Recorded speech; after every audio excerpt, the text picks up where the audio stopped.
Hello everyone and welcome to my YouTube channel. I am RyuSage and I'm hoping you play Shadowverse. That's what we're talking about today. And the new expansion that we're going to be getting on the 28th, which is Chronogenesis. And this set is bringing a lot of new things with it that I think are going to change the way we look at the game quite significantly. I've been playing the game since really right after Darkness Evolved was introduced to the game. So I've been playing for quite some time, not since the inception, but very soon after, really. And I just want to talk about Shadowverse, and this set really, I think, is going to be a really good place for a lot of people to really get into the game. Especially since we're getting a new leader, a new craft is going to be added. So there's just a lot of interesting things that I think this set is going to add that I really want to talk about and go over a lot of the spoiler cards with you guys to get ready. But first, let's go over just the new leader. One thing that's been interesting to me is, okay, what if they were to introduce a new leader? What kind of mechanic would we have? Because we've already got like a Shadowcraft. You know, typically you use shadows to pay and get extra ability for cards, or Dragoncraft with overflow. So who is this guy? So this guy is I think it's pronounced Yuan. And so the new class is called Portalcraft. And so the ability kind of that this guy has is called Resonate. This is from the IGN. This is all official. It says, Resonate is when you have an even number of cards left in your deck. Certain abilities and effects are going to be activated based on the number of cards in your deck, which is really interesting because I've looked at the cards and there's a lot of ways to put things in your deck so you can probably get those abilities a little bit more easily. I'm not going to talk too much about him. We are going to be looking at a lot of the cards in the new Portalcraft leader set that's going to be released here soon. So we'll be talking about that later on in the video. There are 138 cards in the set, and it's a little bit bigger than previous ones, and I think that's because we are getting a new leader. Usually they're just typically barely over 100, it seems. So a few extra cards to make sure that we can get Portalcraft up and off the ground. My only fear is that it's either going to be really stupid broken, I feel, or way too underpowered just because there's not as many cards to draw from in the format as there are other places. So let's go and look at some of the spoiler cards. I waited to make this video until we had a fair number of Forestcraft and Swordcraft cards revealed, because a lot of the others have already been revealed but didn't really have too much. So I'm going to go through all the cards that have been revealed, talk about some of my thoughts on them, and what I think the potentials for a lot of these cards really are. So starting here with Forestcraft, we have our first legendary. We have Arya, Guided Fairy, which is a 3/3 for 4, evolves into a 5/5. With the Fanfare ability, put a Fairy Wisp in your hand, and you can enhance this. You can play for 6 points instead later on in the game to put fairies in your hand until your hand is full, which is 9 cards. And you can evolve this and you get another Fairy Wisp. So what is a Fairy Wisp? So this is going to be part of one of the new things that they've added to the game, which are tokens. Ooh, there's some other new things that I haven't seen yet that I'm looking forward to taking a look at. So this is the Fairy Wisp. It's a 0 cost, 1/1. Evolves into a 3/3. So really good value, but there is a fanfare ability to where you banish this follower if at least 2 other cards were played this turn. So instead of the whole trope of, oh, you play 2 things, the next cards that you play are going to be stronger on this turn, it's a little bit of the opposite effect with the Fairy Wisp. If you don't just want to play this thing just to get it banished. Especially at that point in the game, if you're going to be playing this card, then, you know, what point are you going to do it? If you go ahead and just pay for the 4 cost, you're going to get a Fairy Wisp. You can evolve it to get another one, put that in your hand. So if you play this, you play 1 Fairy Wisp, then you get 2 cards. You essentially get 4/4 value for 4, which is standard. If you evolve it, but you don't play that, then you do get an extra 1/1 out of the deal. I don't think this is going to be completely groundbreaking. Maybe there are some combos I haven't looked at, but especially by like turn 4, typically Forestcraft can usually try and swing for lethal around that time if you're playing like a Rhino Roach deck or something like that. So I'm not sure how competitive this card will be. I think we'll see a lot of interesting things that people come out with. Give it like, I don't know, 2 weeks, and I'm sure people will find some really interesting things to do with this. I'm not the biggest Forestcraft player myself. I do think that's an interesting concept for a card, though. Alright, so one of the new ones that has recently just been spoiled. So this here is the Fairy Saber. So this is a 4/5 4/6. It's a gold card with Rush Fanfare. Give all other allied followers +1/+0. Give all other allied followers Rush if at least 2 other cards were played this turn.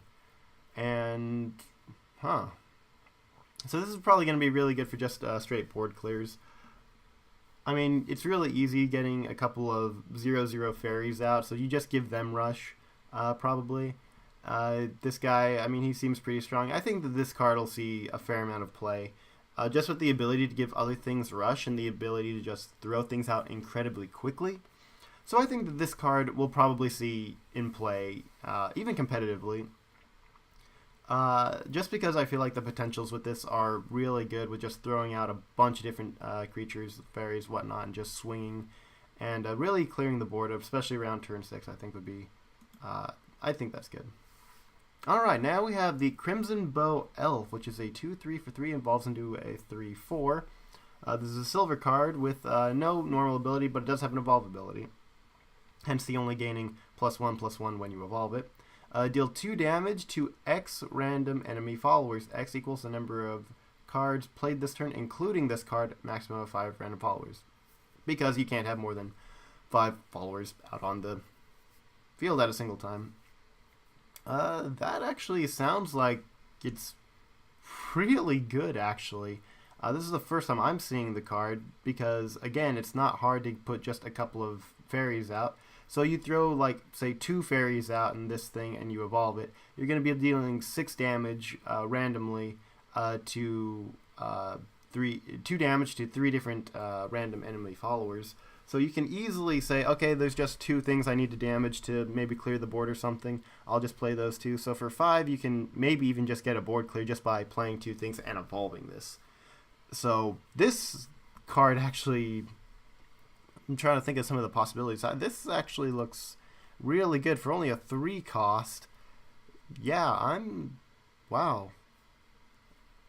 I really like this card. I think that this card is definitely going to see a lot of play, probably competitively with the new limited format and just probably in everything for quite some time. Alright, what's this? Let's see. We've got Instincts Unleashed. This is a 3-cost silver spell. Give an allied follower +1/+0. Deal X damage to an enemy follower. X equals the attack of the strongest allied follower in play. This card can only be played when both a targetable ally card and enemy card are in play. So pretty much you're playing this, you're boosting one of your cards just a little bit and dealing that total of attack to an enemy follower. So this is probably a really good way just to clear something off the board and give yourself a little extra strength. And I mean, it sounds really good. I'm just not sure if this is the best thing in a lot of Forestcraft. Just because Forestcraft, you tend to want to just throw things out really quickly, really early. I guess if you need to use this to maybe kill something, maybe you could. It's probably going to be a little bit more difficult, just with Forestcraft being archetype with a lot of smaller creatures. I mean, fairies are only 1/1, so I mean, you're going to deal 2 damage to something, which oftentimes can still kill something. But I don't know. I just feel like 3 play points for Forestcraft could be used either putting out more creatures or setting up another combo after playing 2 cards of some sort. So I guess this could be used for something. Maybe if you're played a few cards already, you're playing a Rhino Roach and something with a ward is in the way, you'll probably play this maybe to get rid of it and just swing for face. So that's a possible outcome with something like this. I've got the Shadowverse on my phone open here, and I'm kind of looking through some of the cards that maybe things can be synergized with. Not really all too sure at the moment, but I mean, that's all I can really think of at the moment. I'm sorry, just Rhino Roach decks, I mean, are just king right now among Forestcraft, so that's probably where I'm thinking. Then we get a pretty just average, I guess, kind of card. We have the Furious Elder Weedman. He's a 2/1 for 2, evolves into a 4/3. With just the fanfare, give +1/+0 to another allied Forestcraft follower. So, I mean, just a pretty standard kind of thing, I guess, we'd see in a lot of these kind of decks. Nothing outstanding, but for a 2 cost and just a fanfare, you don't need to play other things. Pretty good. I mean, just throw something out turn 1 and give it a little extra damage on turn 2, really. So I really don't have I don't have much to comment on this guy. He's just a very vanilla, I guess, kind of. Well, he's not vanilla, but he's a very standard kind of card that I guess we would see in something like Forestcraft. So I do like the artwork in this set, though. Chronogenesis, good job, guys. Next we have Philosopher. He's a 3/3 for 4. He's a bronze. It falls into a 5/5 with fanfare. Give another allied follower +1/+0. Put 2 fairies into your hand. Okay. Just another way to put fairies in your hand. See, that's the thing I've thought about a lot since now they're going to be introducing a limited format. Is there's a few tropes in all the different deck types that need to make sure they continue to make sure that cards just are able to be played. And that's going to be things like Dragoncraft will continually need to come out with cards that will give an empty play orb.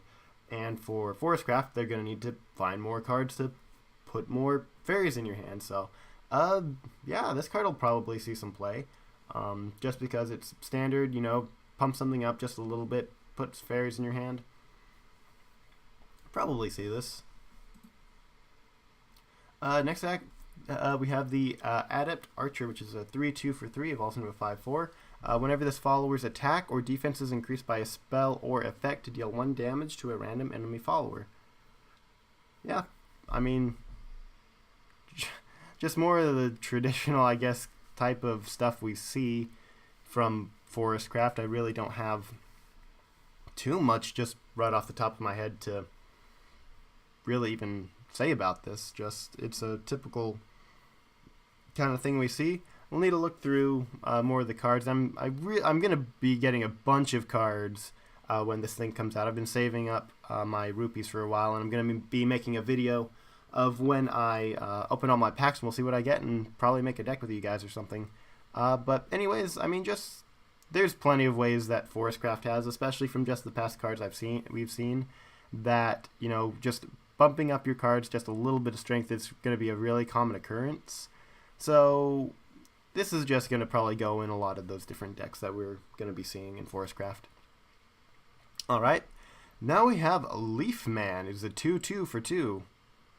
I like how they don't just flip the art and change a few things. I like how sometimes they'll actually change the colors, and oh, here it's like winter and here it's like spring, so that's cool. Okay, this isn't what the tokens.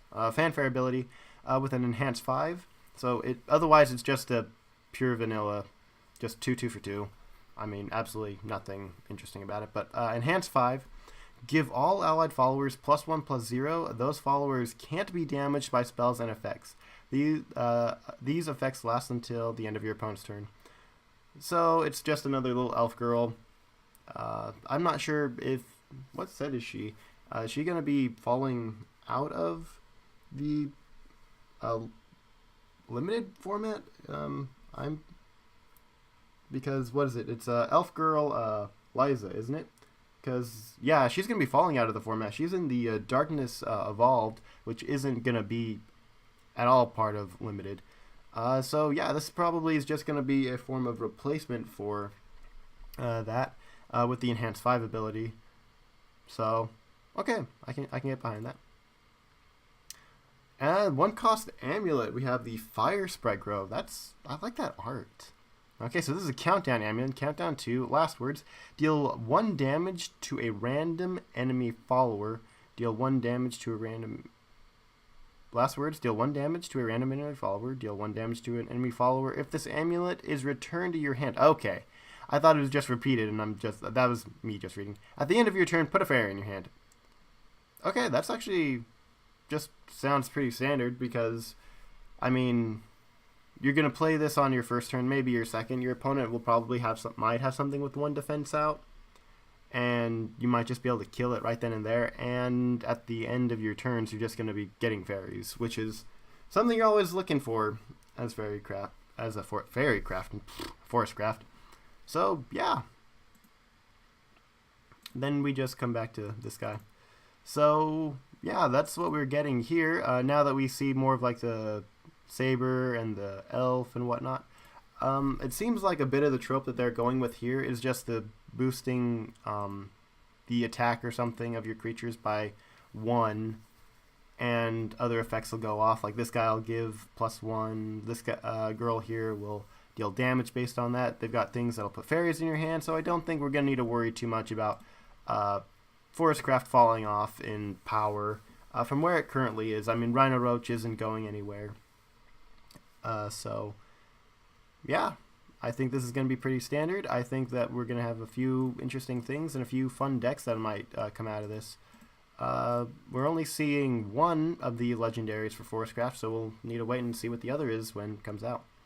Swordcraft. Now, this is a big reason why I wanted to wait this long for this video, is because they only had like 3 cards, and there's like 1 silver and 2 bronze cards. So I'm really glad now that I can talk about and actually see some, because they only had this one, and this one until like today. So I'm really excited to actually look at these, because this is my first time looking at these cards. So let's see. We have Arthur Night King.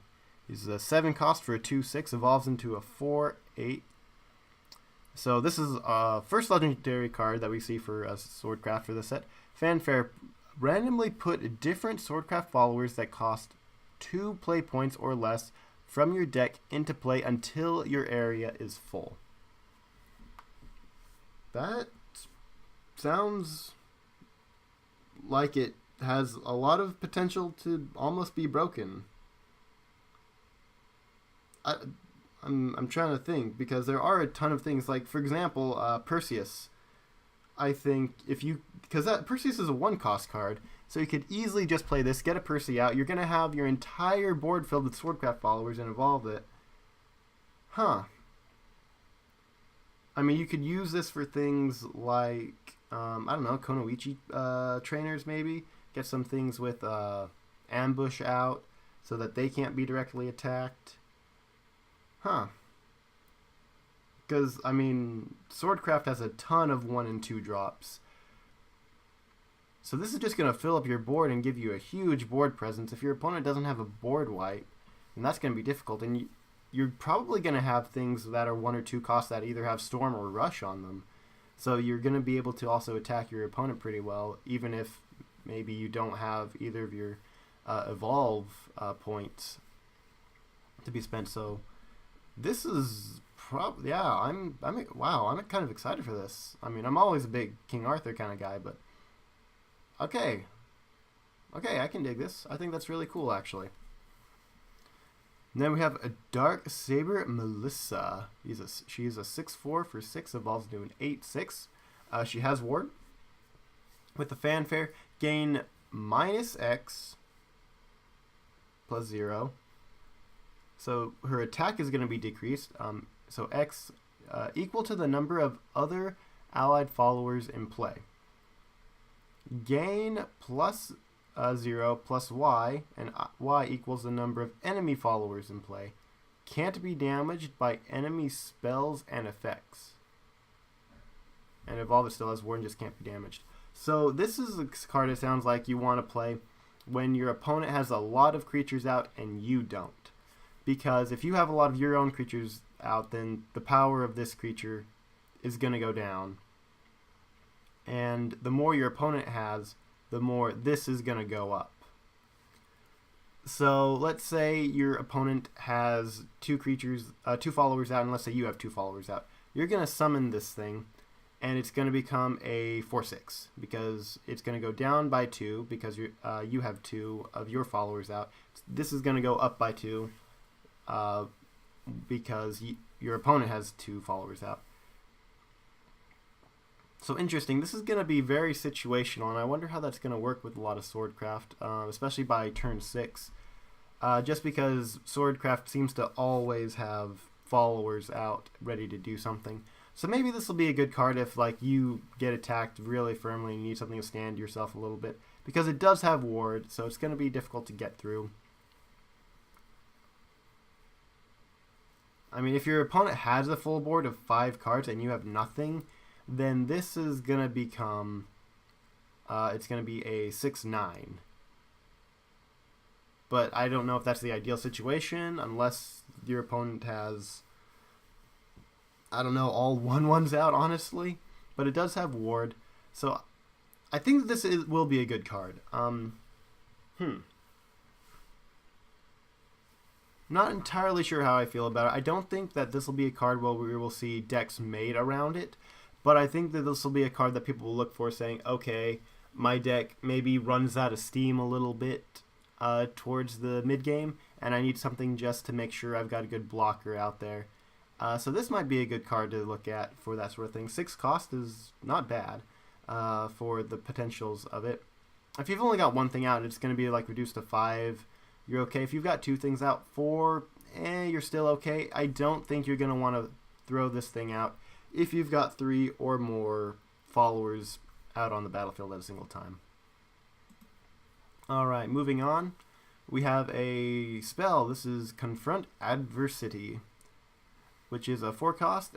Summon a Shield Guardian and a Knight to deal 1 damage to all enemy followers.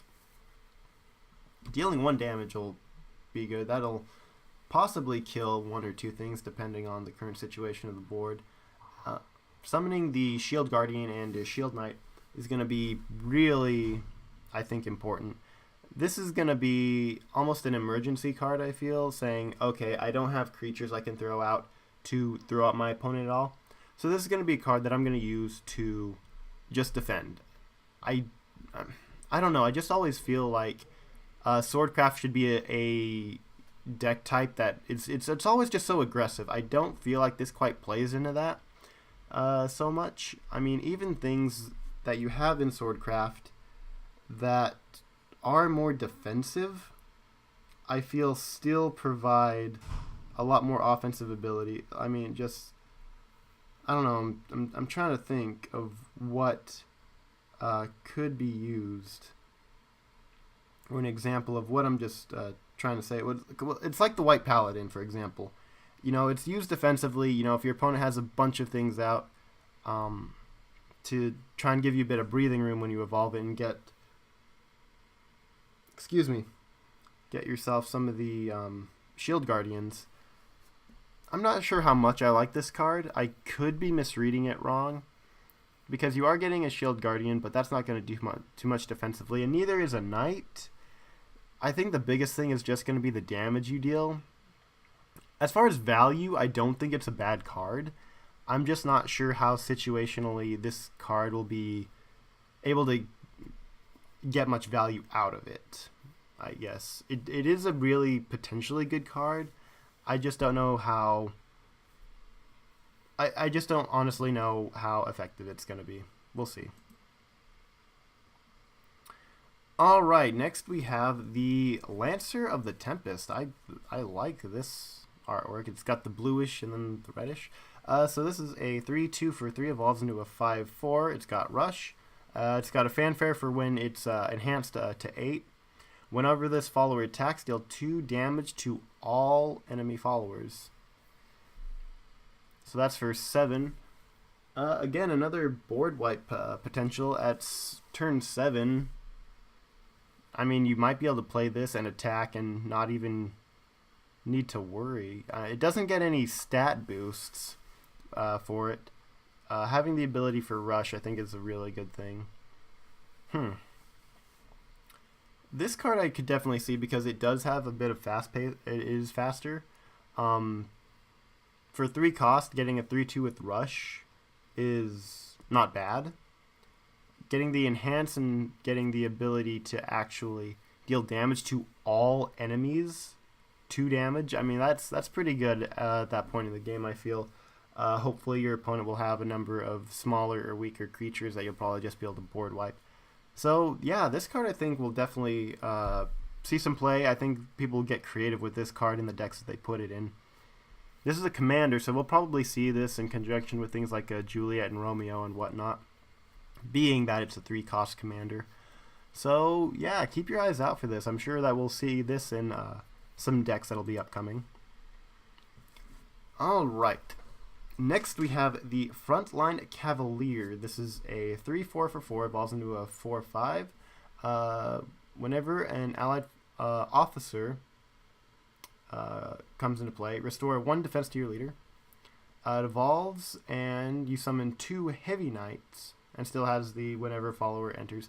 So if you evolve this, it's only getting the +1/+1 because it has an evolve ability. You're going to be getting 2 Knights, and you're immediately going to be restoring 2 health. So that's actually pretty good. For 4 cost and evolving, you're getting a few Heavy Knights out, which are 2/2s, so you're going to be getting 2 2/2s, and you're going to be restoring 2 health. So that is actually a pretty good deal, I feel, with just everything considered for the cost of 4. So yeah, you're going to be able to evolve this thing. If you just need a little bit of breathing room, this is going to give you creatures. Wow, this card might actually be a little bit broken. Summoning 2 Heavy Knights?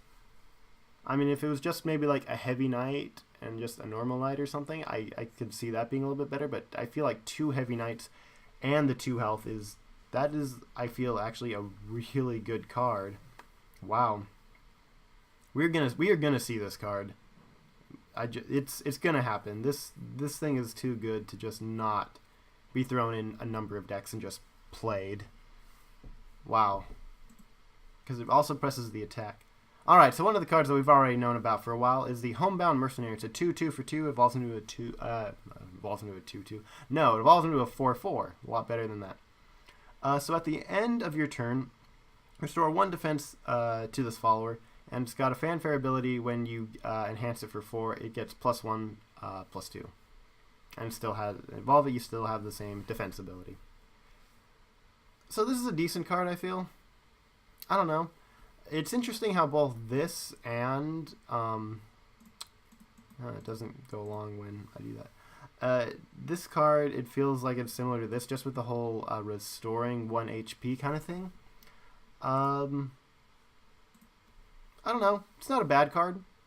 I do think that there might be other cards that are just a little bit better, especially at this point in the game. Restoring 1 defense, actually that might be good, especially with how fast a lot of Bloodcraft decks seem to be these days. By turn 2, you could probably use that 1 defense oh wait, nope, restore 1 defense to this follower. For some reason I was thinking it was restore it to your leader, which that would have been really good, and I was thinking, but no, 1 defense to this follower. So this will be able to kill just the small guys. Enhance it for 4, it can kill him a little bit better. I really don't think you're going to get that much out of this card. You might, though, because, I mean, you're Swordcraft. Accolade. It's a 1-cost silver. Give an allied follower clash, draw a card. Change that follower into a commander follower if they are an officer follower. So pretty much you're, I guess, almost knighting the follower, and just you're, I don't know, you're, what's the word? Promoting. You're promoting. I mean, you see this guy's kneeling here. Yeah, for 1 cost, that's not bad, actually. Give anything to just draw a card and you change it to a commander. There could be some implications with that, because you're getting 2 abilities that don't seem to do that much, but could have a lot of more implication than are just, I don't know. It could be, and this card can be used really early too. You throw out a 1/1, you throw this on this, you kill something. There's possibilities for this card. I'm not sure what they would be at the moment. I don't know. We'll take a look, see as time goes on. Here we come to the Merchantette. She's a 2/3 for 3, evolves into a 4/5. One thing I really like about this card is I love the artwork of Shadowverse. That's one thing that's hooked me just immediately about the whole thing. So here we have her little pig.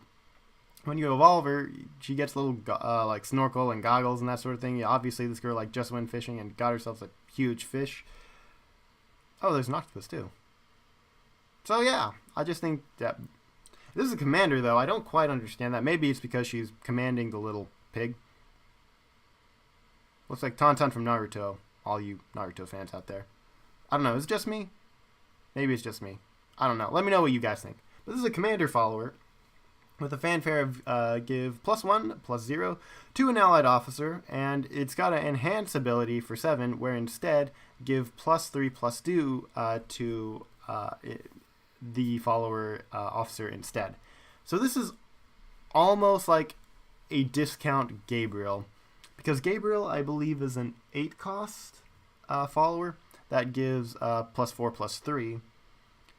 So this is going to have more implication for more the early game, because you can play it for the 3 cost and just small +1/+0 to an officer. Later in the game, not quite at turn 8, it's not as strong as a Gabriel.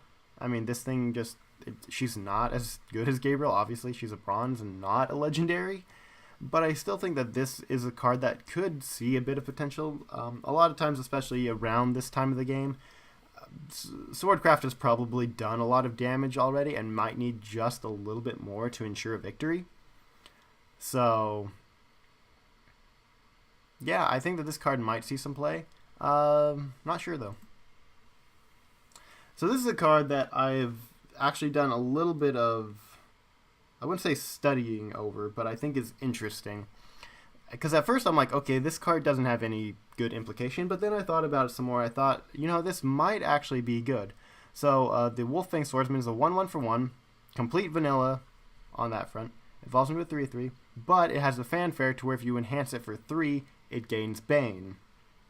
And I'm like, okay, I really don't think that's good. You're getting a 3/3 1/1 that's just going to get Bane. But then I kind of thought about it, and I've seen a couple of the Etherean Light decks coming out of Swordcraft as of late. For those of you that aren't aware, the Etherean Light card is Amulet. It's a standard card. It's a 5-cost gold amulet to where whenever a follower comes into play that's originally 1 cost, you give that that card gains Storm, and at the end of your turn, at the start of your turn, you summon a knight. You get that 1/1. So you could throw a couple of these in those kind of decks and just say, okay, I'll pay 3 and I'll just kill this thing. So it's a discounted instant kill spell, I guess. So I don't know. I guess there's potential for this card. But just with the whole, I guess, 3 cost, I don't know. I think that this card has potential to be good. I don't think it just by itself is good. We'll need to see what people are able to come up with and kind of make accordingly. Alright, Runecraft, you players who are just Runecraft people, sit down, buckle up. There is a lot of Runecraft cards that we are going to be going over. I'll just kind of skim through these so that you guys can see. Oh, they've added just a couple of them too. Huh. Well then, even more cards to look at. So this is where we get really token heavy, I feel.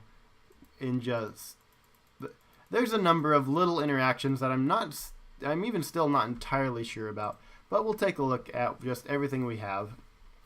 So we start with the legendary, as always. We have the Silver Blade Golem. Wonder what it is about golems and Runecraft. Exactly, but I don't know. So the Silver Blade Golem is a 6/6 for 8, evolves into an 8/8. It has Ward. Now it also has a fanfare ability. This is going to go in all your Earth Sigil decks. So fanfare. Transform each Earth Sigil amulet in your hand into a verdict ritual? Verdict? That card. And then it also has an Earthrat ability. So you have a sigil out, put a veridic. Yeah, that's how you say that, veridic. Put a veridic ritual into your hand. Repeat for each Earth Sigil amulet in play. So, excuse me there, sorry about that. So, it's going to be taking all the Earth Sigils in your hand and making veridic rituals. And if you have Earthrat a sigil out, it's going to go ahead and just do that with all of them. Okay, so first let's look at what is the Veridic Ritual. Alright, so this is another one of the token cards. So this is a 2 cost, which is pretty much a spell. So deal 3 damage to an enemy, and with Earthright, you draw a card. Alright, pretty standard kind of stuff. 2 cost, deal 3 damage, Earthright, you draw a card, a little bit added to it. Nothing too flashy. It is to an enemy, so it's not just to enemy followers, which I think is actually pretty good. So this is what you're getting when you play the big guy. Coming over. So, you play him, and any Earth Sigil Amulets in your hand become that thing. Becomes the 2 cost, deal 3 damage with Earth, draw a card. So if you have one of these things, a sigil already on the battlefield, then you're going to put one of those directly into your hand, and then you're going to keep on doing it until your board is clear of all of its Earth Sigils. So you have the potential to get a lot of Veridic Rituals. This thing also has Ward, so it'll be really good defensively at this point in the game. So depending on how many Earth Sigils you have out, you might be getting a ton of these, and you might be able to honestly end the game on the next turn, depending on how many you have. It's almost like a, what is it, Thornburst from Forestcraft, where you just pay 2 and deal 3 damage. So, this card, what do I think? I'm not quite sure. It's not a bad card, in the least. I'm just interested to see what people will be able to do with this, and as long as people combo it correctly, and I mean it's Runecraft, that what don't they combo? This card's going to be ridiculous, I feel. I feel like this is a superior version of just the hulking giant piece of that we already have, because it has Ward and because it gives you the ability to just have damage in your hand at this point late in the game. So I think this card will see some play. Alright, next we have Mysteria Magic Founder. So this is a 5 cost for a 4/4, evolves into a 6/6 with the fanfare ability. Give your leader the following effect. Your spells deal +1 damage, and this lasts for the rest of the match. I'm still not entirely sure how I feel about this card, because yeah, it's really nice, especially for a fanfare. Turn 5 isn't a bad time to do that. Maybe if you have multiples of these, you know, add +2, +3, but that's going to take more time to get to. And I feel like, for the most part, Runecraft doesn't have any trouble getting rid of opponents' monsters or just dealing a little bit extra damage. Is it nice? I think, yeah, +1 is nice, and it's not like Last Words, it's fanfare. You play this card, and you get the ability. So, yes, I do think it's really good. I don't know if this card is completely worth playing and just taking other things out, just because it's still not that difficult for a lot of Runecraft decks to deal the damage or to spell boost cards to be strong enough for low cost, or to just make like Fiery Embrace. I don't think that this is entirely the best card. If you guys think I'm wrong, please let me know, because I very well might be. But it's not a bad card. I'm just not sure if this card is fast enough in a lot of the Runecraft decks we see. I don't think you're going to play this in any like dimensional shift decks.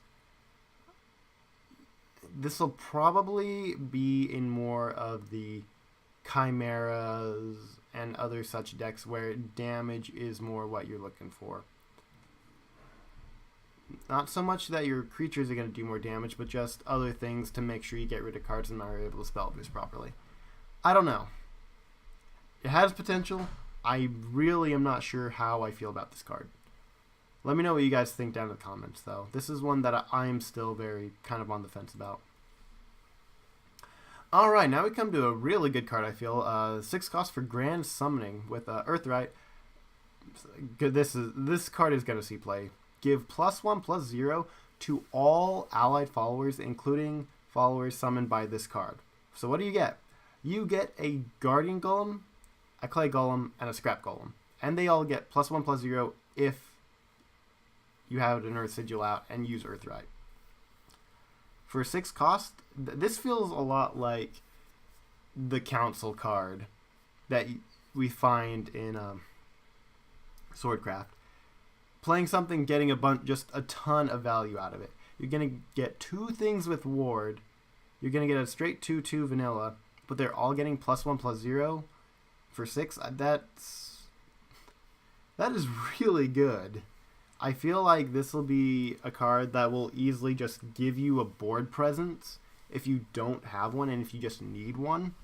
So I think that this isn't a card that you're going to maybe throw 3 of in your deck. You'll probably throw 2 of these in a lot of the Earthright decks that we'll see. But I like this card. I think that just the value inherent in this thing is really quite good. Moving on. Okay, so this is again where we get interesting with Runecraft and new mechanics and tokens. So here we have Class President Hannah. She's a 4/4 for 5, evolves into a 6/6. Alright. At the start of your turn, randomly put 1 of the following cards in your hand: Mysterian Missile or Mysterian Circle. If you have played a Mysterian card this turn, put a Mysterian Right into your hand instead. Alright. What are these Mysterian cards? The Missile, the Circle, and the Right. Alright. So, again, just so we have clarification. You play her. At the end of your turn, you're going to get a Missile or a Circle. Okay? So let's go ahead and look at those first. All the way down here. Alright. So, you play here. At the end of your turn, you're going to get one of these 2 cards. First, let's look at the Missile. So, these are all token cards. And for those of you who aren't entirely familiar with what tokens are going to be, they're non-collectible cards. They're cards that are purely and only gotten through by playing cards, and these go in your hand or deck or whatever. So, Mysterian Missile, 2 cost, deal 3 damage to an enemy follower, deal 1 damage to the enemy leader. Standard. Okay? Pretty easy, pretty nice. Yes. Next we have the Mysterian Circle, which is also a 2 cost. Summon a Clay Golem, give ward to all allied Clay Golems. Alright? This card I think has actually a pretty decent skill, or just ability. If you can have multiple Clay Golems out of here, you're getting a lot of value out of this. Because you're already summoning a 2/2 for it, and you're giving it ward just straight off. So both of these cards for the 2 cost is quite valuable. Okay. So you're getting one of these at the end of the turn that you play where you have a Hannah out. So, if you have played a Mysteria card this turn, put a Mysterian Right in your hand instead. Alright? So, you have her out.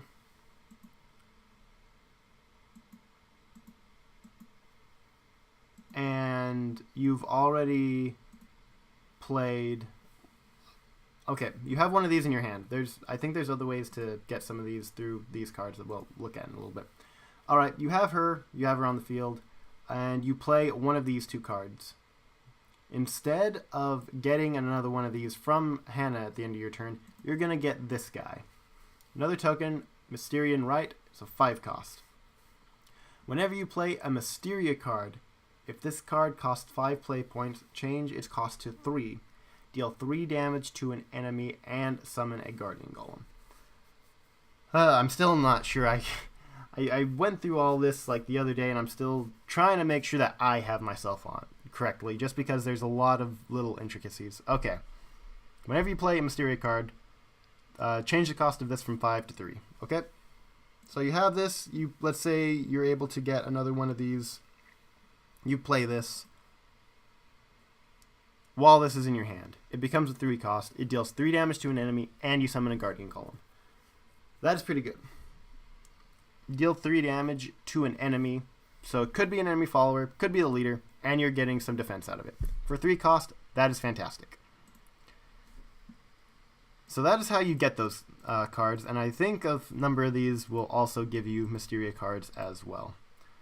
So let's go ahead and go through the rest of the cards. So here we have the Nova Flare. That is really good art, just the purples. I like it. 4 cost. Deal 2 damage to all followers. Potential board wipe. We'll see, but it's all followers, so your things will be in the way too. If you're running an Earth Sigil deck, then this probably isn't going to hurt you all that much if you've only got sigils out. You know, it's potentially like a Themis' Decree. Obviously, it's not that powerful, but I mean, just dealing with your Earth Sigils, you know, play this and then, you know, potentially board wipe and get then your creatures out and get a better board presence and board state. Compared to everyone else, I think it'll be the real trick. Alright, next we have the Joy Crafter Sammy. So this is a lot like the other Sammy card we have. So this is a 3/4 for 4. Falls into a 5/6. And fanfare, both players draw a card. You evolve it, you both draw again. So just card draw for both of you. Card draw is typically better in Runecraft anyways. So does it hurt you that much? No. I mean, all depends on if you feel like in your deck you're not moving quite fast enough or you really need to dig for that card or something, then this might be good. This isn't the greatest card if you don't intend to evolve it. You still get the +2/+2, unlike a lot of other creatures that give you something when you evolve them. So it's not a bad card. I just don't think that this is going to be in every single deck that we're going to see. This is probably just going to be more situational to the flavor of, do you need the card draw? And do you feel it's worth it to pay for, to draw 1 card, and to evolve, maybe kill something, and draw another card? And it's both you and your opponent who are going to be drawing. So this is just a if you feel it is worth it to you, kind of a thing. Another new card that was revealed is the 2-cost Silent Library, which this is an Earth Sigil. With fanfare, randomly summon one of the following: a clay golem or a zombie. Either way, it's a 2/2. I think for the most part, people are going to be hoping for the clay golems, just because I feel like clay golem actually has a little bit more synergies with just with other things that tend to be in Runecraft. There are some zombie combos that are used, but not nearly as much, I feel, as clay golems can be used. So Earth Sigil, get a creature out, get a 2/2. That's all it is. Alright, now we have the Mysterian Knowledge. So this is a Mysteria card. So there will be synergies with this and the other cards that are played. It's almost like we're getting another whole type for Runecraft. I don't know, the creators must love Runecraft. I feel like it gets a little bit more love and treatment than a lot of the other decks do. And I don't know, I'm not the biggest Runecraft player. This whole Mysteria trait looks like something I'll be a lot more willing to get into, because I'm not the biggest fan of Dimensional Shift, even though it's really good. I like Earthright a little bit more, but Mysteria seems like something that maybe I could get on board and say, okay, I want to make a Mysteria deck. Anyways, 1 cost. Randomly put one of the following cards in your hand: Mysterian Missile, Mysterian Circle. Those cards we saw earlier, remember? The 2 cost, deal 2 damage to something, 1 to the leader, or the whole, oh gosh, now even I'm forgetting. Circle. That's right, summon a clay golem, give them all ward. So there are a number of ways to get these things out and about. Next we come to Chain Lightning as a 5 cost. Deal 3 damage to an enemy. Put a Chain Lightning into your hand if you have 3 or less other cards in your hand. That honestly doesn't sound that good to me. Because it's a 5 cost. You're only dealing 3 damage, which is way below. You should just be able to kill something usually outright with it. The ability to put it in your hand if you have 3 or less cards in your hand is okay. I don't think that is necessarily that good, though. I'm not entirely sure, but I could be wrong, but this card just doesn't sound that good to me compared to how fast Runecraft usually can and does play. So moving on, we have the Mysterian Summoner Valley. This thing looks, in a way, almost like a carbuncle. Just saying, just a little bit. It evolves into like a dog-ish sort of thing. It looks like a bunny here. It looks like a dog with a horn and wings here. But, whatever. Pretty colors. So this is a 3 cost for a 2/2, evolves into a 4/4. Whenever you play a Mysteria card, so this also has the trait of Mysteria. Interesting. It is a creature. Whenever you play a Mysteria card, summon a Bunnycorn Nick. If there isn't an allied Bunnycorn Nick already in play. So you play a Mysteria card while this is out, and you get a Bunnycorn, which is just a 1/1 for 1. It's a token with last words to spell boost the cards in your hand. Why doesn't this one look more like the one in there? I don't know. Maybe it's just the way it was drawn or something. Anyways, so that's all that is. Pretty much more synergies with Mysteria and Mysterian cards. So next we come to Mr. Bertrand, Magic Mentor. He's a 2/2 for 2. It evolves into a 4/4. This guy, I don't know, he looks like a Hogwarts professor almost kind of a thing. So hopefully that's not the case. Hopefully he's just really cool, but whatever. He's got last words abilities. If you have played another Mysteria card this turn, randomly put one of the following cards into your hand. Mysteria Missile or Mysterian Circle. So pretty much you have this guy. He dies. If you've played a Mysteria card this turn, then you're going to get one of these. But the thing is, he needs to die on your turn. This last words doesn't look like it's going to go off, because how could you play a Mysteria card on your opponent's turn? So I'm not sure how effective that'll be. We'll see. Oh, what? Nope, go back. Okay, so then we've always seen the Rite, the Ritual, the Missile, the Circle, and this guy. So it looks like, there's just going to be a really big... there's just a lot of different synergies with Runecraft. There's always been that. There's always going to be them. And I don't know. I actually think it's going to be cool. It almost feels unfair to me, because I do genuinely feel like they give a little bit more to Runecraft than they do to a lot of the others. But I mean, who am I to really do that? A lot of people love Runecraft. I know most of you probably do. Runecraft is super popular, so have at it. I'll probably make a Mysterian deck too. Alright, but for all of you Dragoncraft people out there, come with me, because we are going to be talking about Dragoncraft, because I am a Dragoncraft boy. I know it's not the most competitive, but I mean, I'm a Shadowcraft main actually right now, just because it's my best deck, but I'm looking at this and I'm thinking it might be good. Alright, so I look at this thing. So this is the first legendary that we see in Dragoncraft. This is Ozzy Dahaka. So this legendary, 10/10 for a 6/8. Falls into an 8/10. So 10 cost, same as a Genesis Dragon, but not as strong. What the heck? It has Storm still. What the heck? It's still not as strong. Whenever an allied follower evolves, subtract 1 from the cost of this card. So at first I'm like, oh, hey, that's really good. But I'm like, wait, that's only 1 that's being subtracted off. You need this in your hand in order for it to be able to go off. And it just didn't sound that good to me. Then I thought about it for a little bit. And I'm like, okay, there's actually a little bit more potential for this card than I thought. Okay, let's say you play a Dragon Emissary and get this in your hand early in the game. Then it becomes a 9 cost. Okay, then you summon something, evolve 1 or 2 things later on in the game. That means that this thing is going to go from a 9 to an 8 to a 7 cost for a 6/8 with Storm. And that's not bad. But then you can do things like summon a Wyvern Cavalier follower, which is a 6 cost 5/5 that we've had since I think it's a standard card, pack card. So it's going to be around, to where you subtract 2 from the cost of a card in your hand. Okay, so then that 7 becomes a 5. You know, then we also have the Draconic Singer, which subtracts the cost by, I think, just 1. Yeah, it's a fanfare ability that we got in the latest set before this one.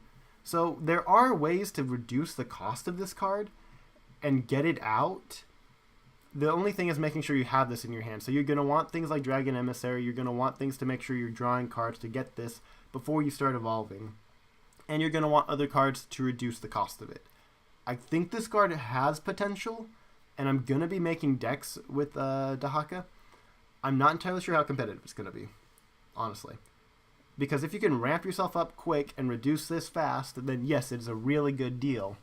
You might even be able to have a really good turn to where you throw this out and you throw maybe another Dragoon or something out. Will it be possible to get it down to 4? I don't know. Maybe not. But this card has potential. I want to try and see if I can make it work, though. I'm a huge Dragoncraft guy just because dragons, my name is RyuSage. Dragon Sage is what it translates to. Okay, anyways. This card, actually, I thought it was way overpowered, and then I read it again and like, oh, okay, so it's not that OP. So we have Zernitra? Dragon's Flame? I'm probably butchering that, but I'm sorry. So this is a 2/3 for 7 with a fanfare to summon a Hellflame Dragon. Whenever an allied Dragoncraft follower that originally cost 3 points to play or less comes into play, give it +0/+1. So Hellflame Dragons, I think, are 3 play points, if memory serves right. So you're going to summon a Hellflame, which I believe is a 4/3, so it's just going to be a 4/4 with Rush. And if you evolve it, you're going to get another one of those. So I don't know. Do you guys think that this could be used in Dragonite Keeper decks? I don't think so, because 3 points or less is what first like, oh, well, that could work. But I'm like, okay, this is an expensive card. You're probably just going to want to get PDKs out already, just to throw them out, just to kill whatever your opponent has, and deal damage to your opponent. So this card is nice, and it's really easy, I feel, to board wipe with it, just because you're going to have 2 4/4s if you are able to evolve it and still have on turn 7, which is difficult sometimes. I feel it's decent. I don't feel like this is anything too special, though. We might see a little bit come from this, but I don't have the highest expectations for this card, just because the counterpart that we have in our basic set, where you summon the Storm Dragon, it isn't. I just don't think that this is too much to write home about, sadly, but whatever. Alright, next we have a 4-cost spell. This is Dragon Rend Quake. So, destroy all damaged followers. This is going to include yours as well. Deal 1 damage to all undamaged followers. So, I don't know. This is going to be extremely situational.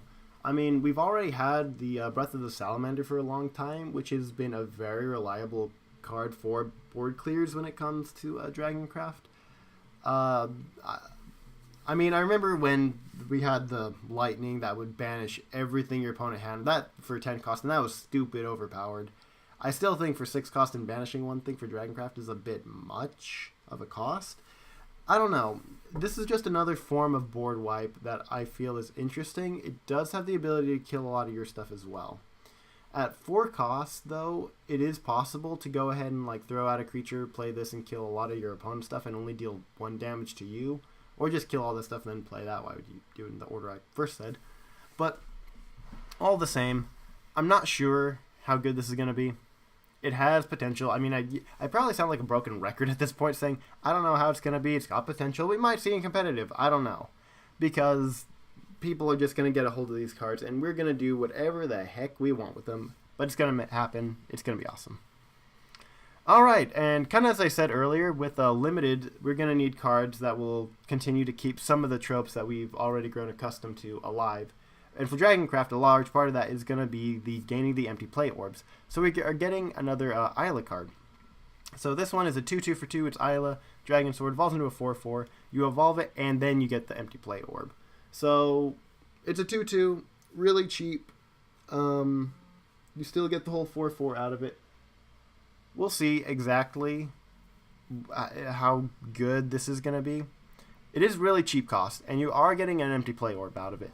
But, I don't know. If you can throw this out on turn 2, maybe instead of a Dragon Oracle, just to give you some board presence, and then throw the other Isla out on turn 3, that'll give you a lot of potential setup for just ramping and getting play orbs. But, I don't know. Because this might... It's kind of like the Draconic Fervor and Sybil. Draconic, or the Fervor, excuse me. Fervor will draw you card. It will boost your HP, and it'll give you an empty play orb. Whereas Sybil will give you a creature, which will give you a play orb, and might heal you. Usually it will, because turn 5 is usually achieved by that time. And usually Sybil is the better card. The only thing you're not getting really is the card draw out of it, but you're sacrificing that for board state and board position with the creature. So I think this card will kind of have the same effect with the Oracle. You're not directly getting a play orb though, so I think that we will see this Isla and iterations of it in a lot of Dragoncraft decks, but not entirely sure how it's going to be. Next, we have Marion Fierce Dragon Newt. This is a 2/2 for 2 silver. Evolves into a 4/4 with a fanfare to transform a Dragoncraft card into your hand into a Blazing Breath. This looks like the kind of card that we would see in probably PDK decks. Just because having a little bit of extra damage is good. This is a 2-cost card, so it's really, really cheap. We'll probably see this in decks that have a lot of Star Phoenixes as well, just because transforming something and being able to immediately pay 1 and get another Star Phoenix is going to be a good thing. So, I don't think we'll see this one too much though, honestly. Is it nice to have? Yeah. How do I think it's really good? Not really. Oh, there's a few more Dragoncraft cards. Ooh, I've not seen some of these. So, next we come for 1 cost, Dragon Horde. It sounds like you'd get a lot of dragons from a Dragon Horde. Why is it a 1 cost? Alright, put a Maelstrom Dragon into your hand. Enhance 3, put 1 more into your hand. What is a Maelstrom Dragon? No, not you. Did we see it? Do we already have it? Do I just not know what it is? Maybe that's probably what it is. I'm probably just not remembering. You guys probably know what Maelstrom Dragon is. And this is really sad though, because I'm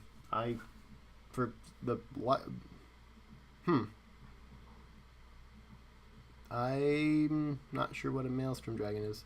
Let me see if I can quickly.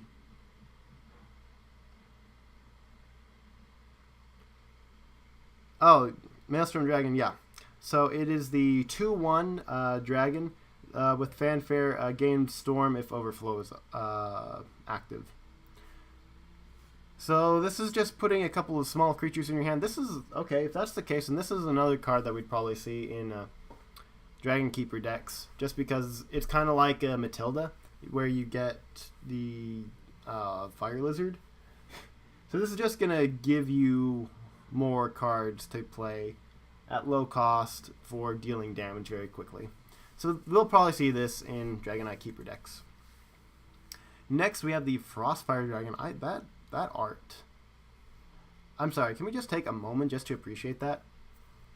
I'm sorry, I love dragons, and I love how the evolve art and just everything. You're probably not going to see it too often because it is an 8 cost, and evolve is usually gone by this point, but all the same. So it's an 8 cost. It is a 4/6, evolves into a 6/8. For fanfare, deal 3 damage to a random enemy follower. A random enemy follower can't attack next turn. I don't think it's the same creature necessarily, unless your opponent only has one thing out. So you're going to be dealing 3 damage to a follower, and then at random, another follower is not going to be able to attack. So I think that's decent. I don't know how good that's going to be. Might be pretty good in the late game, more to prevent something from attacking. The 3 damage might be able to kill something at this point in the game. It being a fanfare ability is pretty good though. You don't need to evolve it or anything like that, or any special cost. Overflow is obviously active because 8 cost, so that's what we're getting there. Next, we have the Basilisk Rider. This is a 4 cost for a 2/2. It evolves into a 4/4. It has Bane and Last Words to summon a Basilisk. Okay, so the Basilisk. Let's go and find that. It's just down here. The Basilisk is a 3 cost for a 1/1. Evolves into a 3/3, and it also has Bane. Alright, so Last Words. So this is, okay, you play this, you get this guy out. Last Words, you're going to get another creature with Bane, pretty much. So this is going to be a defensive kind of card. Huh. 4 cost, and so we're not going to see in Dragon Keeper decks. It has potential. I need to stop saying that because I'm saying the same thing over and over again. I think we'll just need to put these in decks and see where it can work. I honestly don't think it's that great. I do like how the Evolve art is really flashy, but I don't think it's that great. It is really good to be able to get 2 creatures with Bane out for 4 cost, but I don't know. Wouldn't you try to rather ramp or get a better board position? The Bane is nice. It is Last Words though, so if it's banished, then you really gave up a lot just for a 4 cost though. So, and then the last card we have is the Stormborn Wings, which is a 1 cost. So transform a card in your hand into a Wind Blasted Dragon. So, any Dragoncraft card in your hand, Wind Blast Dragon, potential for ending the game because Storm, but not entirely probable or likely. We'll see though. Alright, so that's Dragoncraft. Ugh. The throat is starting to give out just a tad. Got my water here with me. Alright, now we come to Shadowcraft. There's still a lot of cards to go through. So here we have the Abyssal Straddler. It's an 8 cost for a 1/5. That is terrible numbers for that. But you evolve it to a 4/6. That's really interesting summoning cost and really interesting evolve stat increase. Alright, so what does this person do? At the end of your turn, perform Necromancy 4 to gain +3/+0. Whenever this follower attacks, if this follower has at least 10 attack, destroy this follower. Last Words, deal X damage to the enemy leader. X equals this follower's attack. Wow. Okay.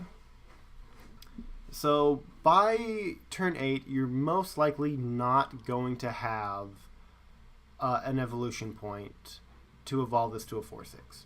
That's going to be probably just most games. There probably will be some where you are able to evolve it and immediately make it a 4/6.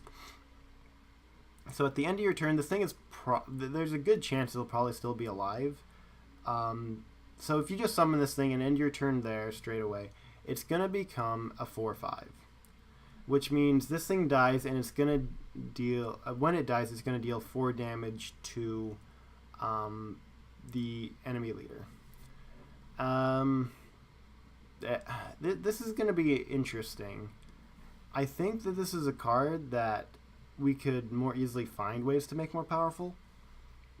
I don't think it's the greatest just by itself. It has the same effect when it's evolved. You should be able to easily have the Necromancy for increasing it. But let's just say, for example, you can evolve this on turn 8. So it becomes a 4/6. At the end of the turn, it is going to be a 7/6. 7 damage straight to the leader when this thing dies.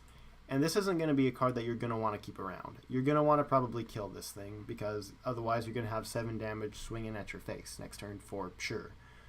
And then if it survives that, even after that, it's just you're going to want to get rid of this thing when you see this come out. You're going to want to end the game or get rid of it. So that's going to be interesting. Huh. I don't know of any straight up synergies because Shadowcraft doesn't usually boost too much of its own creatures. There is a little bit with Ektar, but I mean, why would you play this and then Ektar the next turn unless you are swinging for lethal? And plus, that just sounds like a lot of really mana heavy cost cards.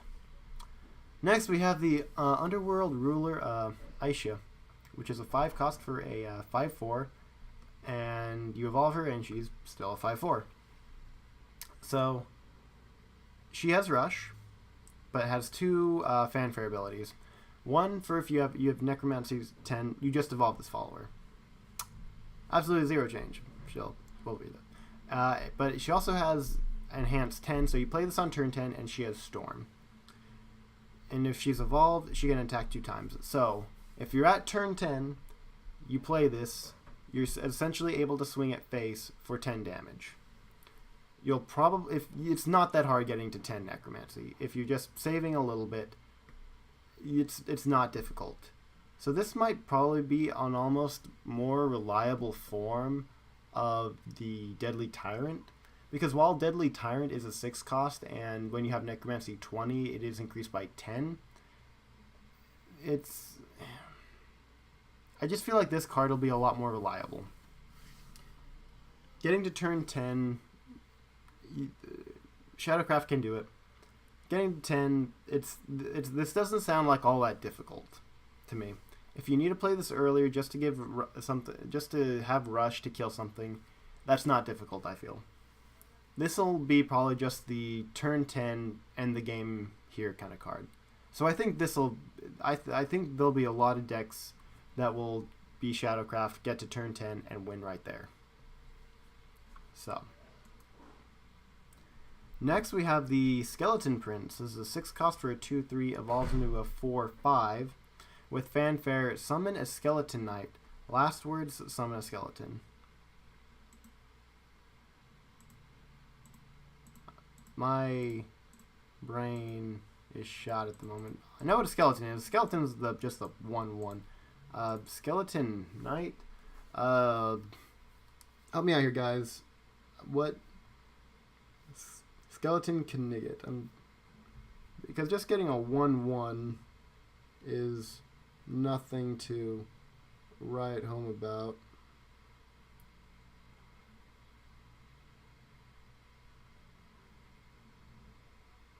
Okay, so Skeleton Knight is the 3 cost 3/1 with last words to summon a skeleton. So this is just a skeleton generator, pretty much. For 6 cost, so you play this, you're going to get a Skeleton Knight, which is a 3/1, and it has last words to summon a skeleton when it dies. And a Skeleton Knight also has last words to summon a skeleton when it's done. So looking at entire base value, so you have this for 6 cost, you're going to have a 2/3. With Skeleton Knight's added stats to that, you're looking at a 5/4. Then 2 skeletons after that, you're looking at a, let's see, 5/4, 6/5, 7/6. So pretty much 7/6 worth of just stats for 6. All of which last words, and that's going to give you a fair number of shadows, because you're going to be able to get 4 creatures out of this thing. So that's not bad. This will probably be in things like decks where you're looking to gain a lot of shadows for either like Path to Purgatory, get a PTP deck going or something like that. Or just where you're trying to flood the board, and this might go in like Ektar decks, because you're going to have a number of things out with last words to just give you a board presence for summoning zombies and for making things stronger. So this will probably go in some decks like that. It is a really steep cost though, even though you are getting a lot out of it. I really like Immortal Thane. So maybe I'm not the biggest one to compare, but I feel like you just get more natural value out of Thane. So it's probably still just me though. Next, Sow Death, Reap Life. This is a 5 cost. Reanimate. This value equals your current turn number. Yeah, I'm kind of at a loss. What is Reanimate? I guess we'll just need to see. I don't know. Next, we have the Soul Callers, a 3 cost for a 2/2. Evolves into a 4/4. Whenever an allied follower, excluding Ghost, is destroyed during your turn, summon a Ghost. So this is just, it sounds like a typical Shadowcraft card to me, honestly. For 3 costs, it's actually pretty good. Be able to just summon more Ghosts to be able to just do a little bit more damage. For 3 cost, it's actually pretty good. I don't think that that's unreasonable in any way, shape, or form, and there's probably a ton of different ways you can go with this. You know, sacking your own creatures. This card is going to probably be used in a lot of different things. I feel like this card can combo off really well with a lot of things. So probably expect to see this one get played. Next we have 1 cost to grave, Invitation, which is a card that will destroy an allied follower and just summon a zombie. Real simple, real easy, typical, just destroy your own thing to get something, activate last words some way, shape, or form, and summon a zombie. So yeah, I think this one will probably be used. I mean, there's so many different cards right now that can be used to get rid of your own stuff. So it's all just trying to find, I guess, the right balance of what it is you're looking for. How easily do you want to be able to kill your own creatures and activate the last words effects? And, you know, what do you need? Are you looking just for a creature to put out or something? Are you looking for card draw? So it comes down and depends on what it is you are looking for in the moment. So for 1 cost, really simple, really easy. Next we have a Mummy. It's a 3/4 for 4, evolves into a 5/6 with a Fanfare, Necromancy 4, deal 2 damage to an enemy follower. So you get to choose. Maybe I'll kill something. Necromancy 4 seems like a bit of a higher cost for that, but it is Fanfare, so take it or leave it. Interesting how he's red and his bandages are also red like that. Maybe he's just really, really bloody underneath. I don't know. This card doesn't jump out at me. The more I think about it, though, I think that it probably has more synergies than I honestly maybe give it credit for. Well, not so much synergies, but I don't know. Seems like just a standard kind of Shadowcraft card. Next, we have a Skull Ring. This is a Countdown 2 amulet for 3 cost. With Fanfare, so you play this, you summon 2 skeletons, so you get 2 1/1s. With Last Words of Necromancy 4 and Reanimate 2. Again, what is Reanimate? It sounds like you're going to be... Well, just Reanimate sounds like maybe bringing back a creature. Maybe it's like when something dies, you maybe get a skeleton out of it, or like a zombie out of it, or something. So, I don't know. Maybe it's depending on what died this turn or something. Not quite sure at this current moment. Next, we have the Gloomy Necromancer. This is a 2/1 for 2. Evolves into a 4/3. And this Fanfare, Burial Rite, draw a card. What is Burial Rite? Am I just not thinking? Have I just not been paying attention? Or have I just not seen these cards in a long time? Because I am just mildly at a loss. Let me take a look real fast.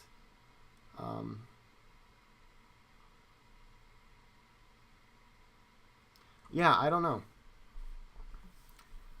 So, is it good? Is it bad? I shrug.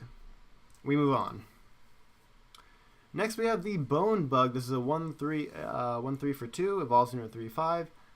I think it's cool how it's like just a bone bug. It just looks like a skull, maybe with like maggots inside or something. And it's like, I'm gonna bite you, and then it just like finds the helmet and evolves. But whenever an allied follower is destroyed, restore 1 defense to your leader. This seems like it could actually be really good, because sometimes you, especially early game, when you're fighting as Shadowcraft, you really want to activate your last words effects. But getting like the Attendant of Night out and killing things, sometimes you sacrifice a little bit of tempo for it. And so having a card that'll be able to threaten to heal yourself as you kill things, I think this will be a really good addition to Shadowcraft, and can be used in a lot of the different Shadowcraft decks that we have. Alright, just 4 more of these things. Be sure to skip around to where, just find maybe the cards that you want to look for, come back later, because this is going to be a long video. Next, okay, this card is just stupid, OP, broken. We're going to see this one competitively in Limited. it's going to be around. People are going to find stupid ways to just abuse this thing. And it's Bloodcraft. What can I say? This just So, the Diabolus Sema? The Diabolus, a 9 cost, 4/6/7. Legendary. What does this guy do? He evolves into an 8/9. He looks really cool. Looks scary. Looks like he'd eat you. Fanfare. Put a Demonic Strike and Demonic Storm and a Demonic Strike into your hand. If Vengeance is active for you, recover 6 play points. This follower can't be damaged by spells. Are you freaking kidding me? For those of you who are mildly at a loss, Demonic Storm. Deal 3 damage to all allies and enemies. This guy's not going to take any damage. If you have Vengeance active, Demonic Storm, it costs 6. You pay nothing. You're going to deal 3 damage to yourself, all your other creatures, all their creatures, and the enemy leader. But then that's it. You were probably going to board wipe with this thing and have a huge creature out like this. Can't be damaged by spells. They need to throw this thing. They need to throw creatures at this thing or have something with Bane or something to deal with this. This is insane. This card is ridiculous. What? Oh my goodness. And then of course you're getting a Demonic Strike out of it too, so this card is good. Making it to turn 6 and having Vengeance, getting... Oh my goodness. It's... Bloodcraft is just so scary the moment you get into 10 HP or less. Ugh. I am afraid of this. I'm gonna be making a deck with this. It's gonna happen. Moving on. Reach of the Archdemon. 6 cost. Deal 3 damage to all followers. If Vengeance is active for you, recover 3 play points. Huh? Oh my goodness. What is up with recovering play points just so willy-nilly and easily? My goodness gracious, people. This is ridiculous. Deal 3 damage to all followers. That's pretty well akin to a board wipe at this point in the game at a lot of times. Alright, next we have the Endearing Succubus Lilith. There's a 3 cost for a 1/5, evolves into a 3/5. With a Fanfare ability, give your leader the following effect. Whenever your leader takes damage during your turn, recover 1 play point. And this effect lasts until this follower leaves the area. So, this, I think, could be broken. I don't know if it is, and maybe I'm wrong, and maybe this card is really, honestly, just useless. I could be wrong, though. This is a 3 cost card, so in that sense, being able to get this out and be able to play other cards immediately to hurt yourself and then play even other cards, it sounds like it could be really good. I mean, just think if you have, I don't know, you're on like turn 5 or so, you play this, you play a wolf, you are dealing 2 damage to yourself, and then you're able to swing immediately at your opponent. Well, you're taking damage on your turn, so you're going to recover a play point, and then you play an Ambling Wraith or something like that. So there is possibility for this card to just go off. For you to just flood the board with small creatures and just deal a ton of damage. That's pretty well what I'm thinking right now when I'm looking at this. And it's the first combo that just kind of came to my mind personally, is this with Blood Wolf, and then something like an Ambling Wraith, or a Curse Brand Vampire, or just something like that. You know, just you throw this out, you throw that out, you're getting more creatures out, for essentially no cost. It's only recovering 1 play point, but I mean, you're Bloodcraft. You want to lose health most of the time. So, yeah. I think this card will be interesting. I want to see what kind of things people can come up with this.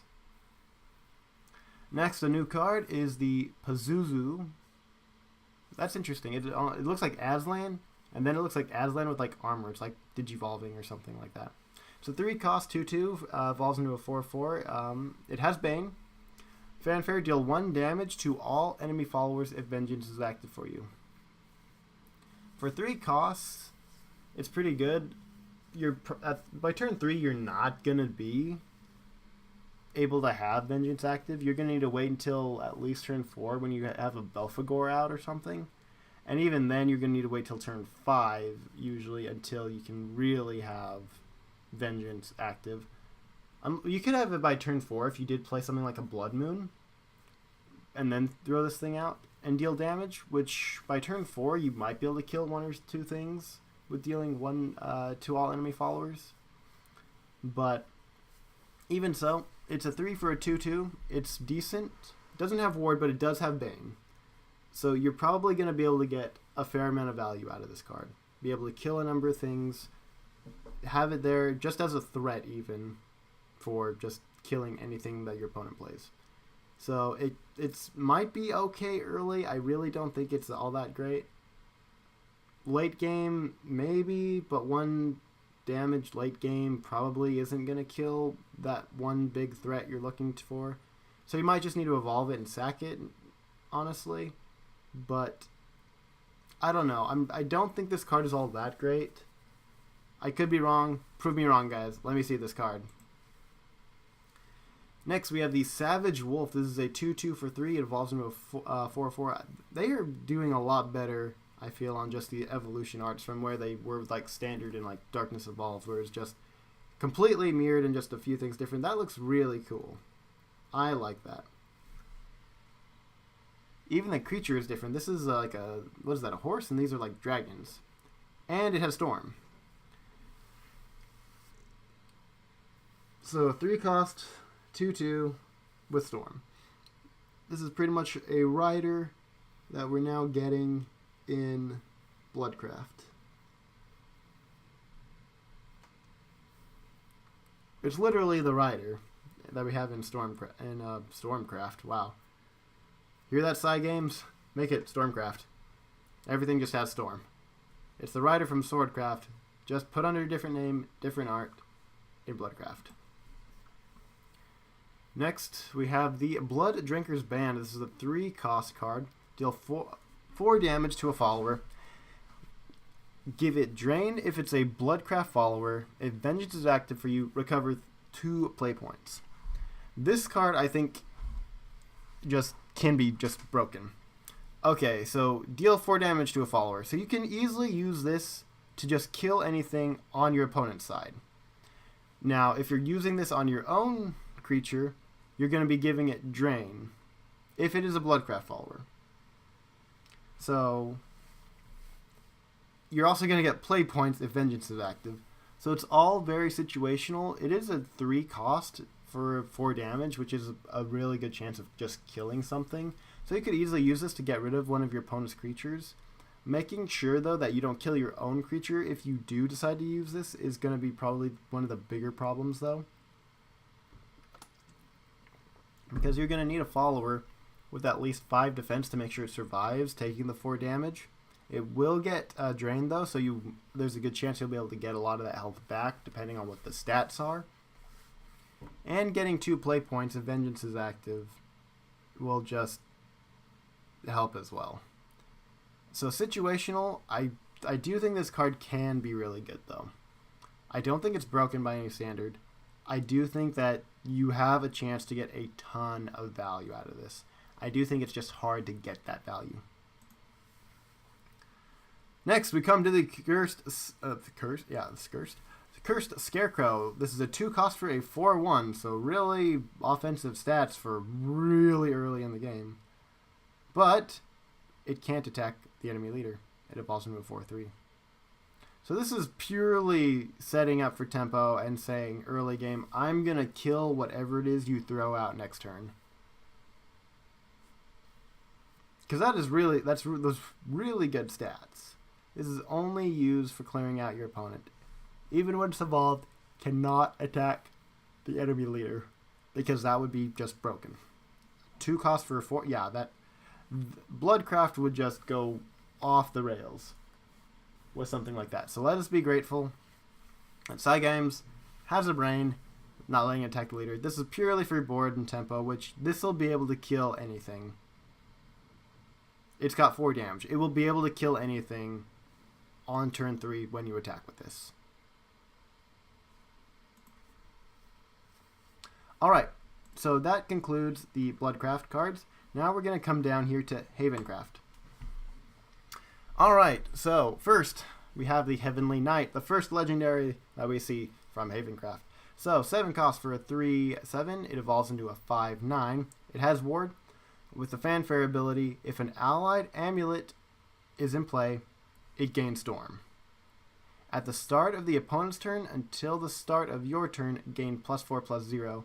So this is like the Cleric that we already have. To where during your opponent's turn, it gets a boost. So you just summon this thing, and during your opponent's turn, it's going to be a 7/7 with Ward. So it's going to be strong. It's going to be hold its own. And if you have an amulet in play, it gains Storm. What the heck? It's not hard just having an amulet in play, especially a countdown amulet, by turn 7. That is not hard to arrange in the least. You can evolve this and then just swing for 5. It's a 5/9 with Ward. That is going to be really strong. This is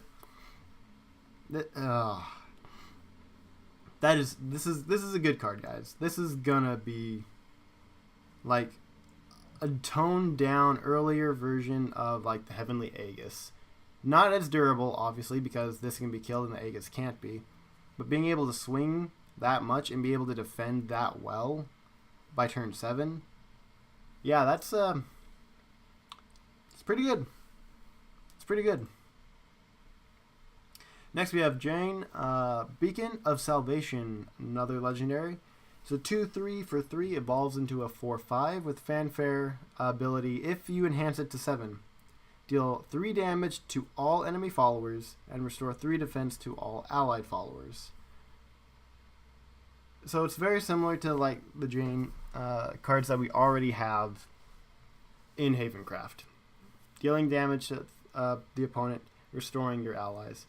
So hopefully you've already got other creatures out by the time you enhance this card. 3 damage to all other followers will probably board wipe. There's a good chance of it. If not, then hopefully you've got your own creatures that you can at least heal up. This wouldn't be used in Elena decks. I don't think. I thought it might be, but this isn't going to restore anything to your leader.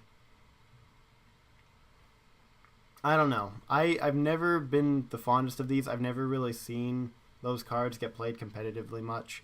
I don't think this one's going to be much different, honestly. Sorry. Next, we have the Pegasus Dullahan?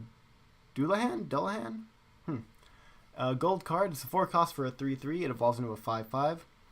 When this follower comes into play, restore 2 defense to all other allied followers. Last words. Give a random allied countdown amulet. Last words. Summon a Pegasus Dullahan. Interesting. Okay, so you play this. You restore 2 defense to all allied followers. For a 4 cost, that's really good. So this thing dies. If you have another amulet that has a countdown on it, this will randomly go to one of those amulets and say, okay, when this thing dies, in addition to that other effect, you're going to get this. So this is almost going to be like the stupid magician that we have in Runecraft right now. Because that thing is just Earthright, oh, summon another one, come gather around. Stupid thing. So this thing is a little bit stronger than that. It looks like it's a little bit more of a process, but it's not that hard, I think, getting countdown amulets in Havencraft. Have you ever played with Havencraft or against Havencraft? Countdown amulets are a big part of it. Man, imagine this with a... Oh. What is it? 7 cost... what is it? Heresy Avatar? I think that's what it is. The Havencraft card, where immediately after it dies, you gain last words. Yes. Heresy's Avatar. Because you would be able to play this, play another...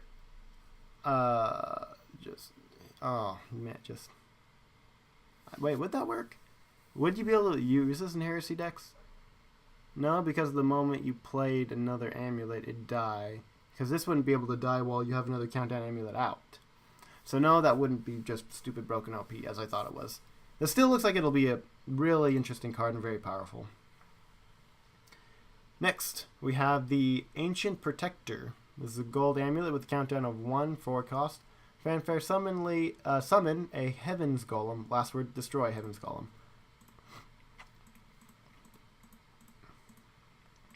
Alright. What is a Heaven's Golem? Pure defense. It's a 4, that's a 6/6, and has ward, it can't attack. Although, you evolve it, it can attack, and you evolve it, and you banish an amulet. So, this will probably be really good in mirror matchups. This is a token card. This will probably be used primarily in expectation for Havencraft mirror matchups. To see, okay, my opponent has this amulet out, I need to banish that before its last words can go off and activate. And at 4 cost, that's actually pretty good. Because you can stunt your opponent and what they're doing fairly early on. So, I don't see like why you'd have it too much elsewhere. I mean, obviously it has more to it than just the matchup mirror, but all the same. Alright, now we come to a 1 cost gold amulet. This is the Summit Temple. Fanfare. If another allied Summit Temple is in play, draw a card and destroy this amulet. Whenever an allied Havencraft follower attacks, that follower deals damage equal to its defense until the end of your turn.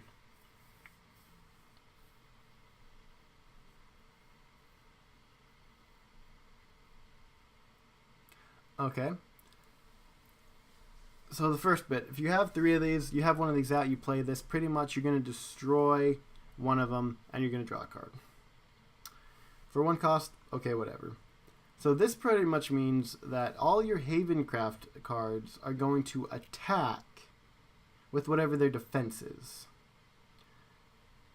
So you need to look and make sure that you've built your deck in such a way to where the defense is not going to kill you.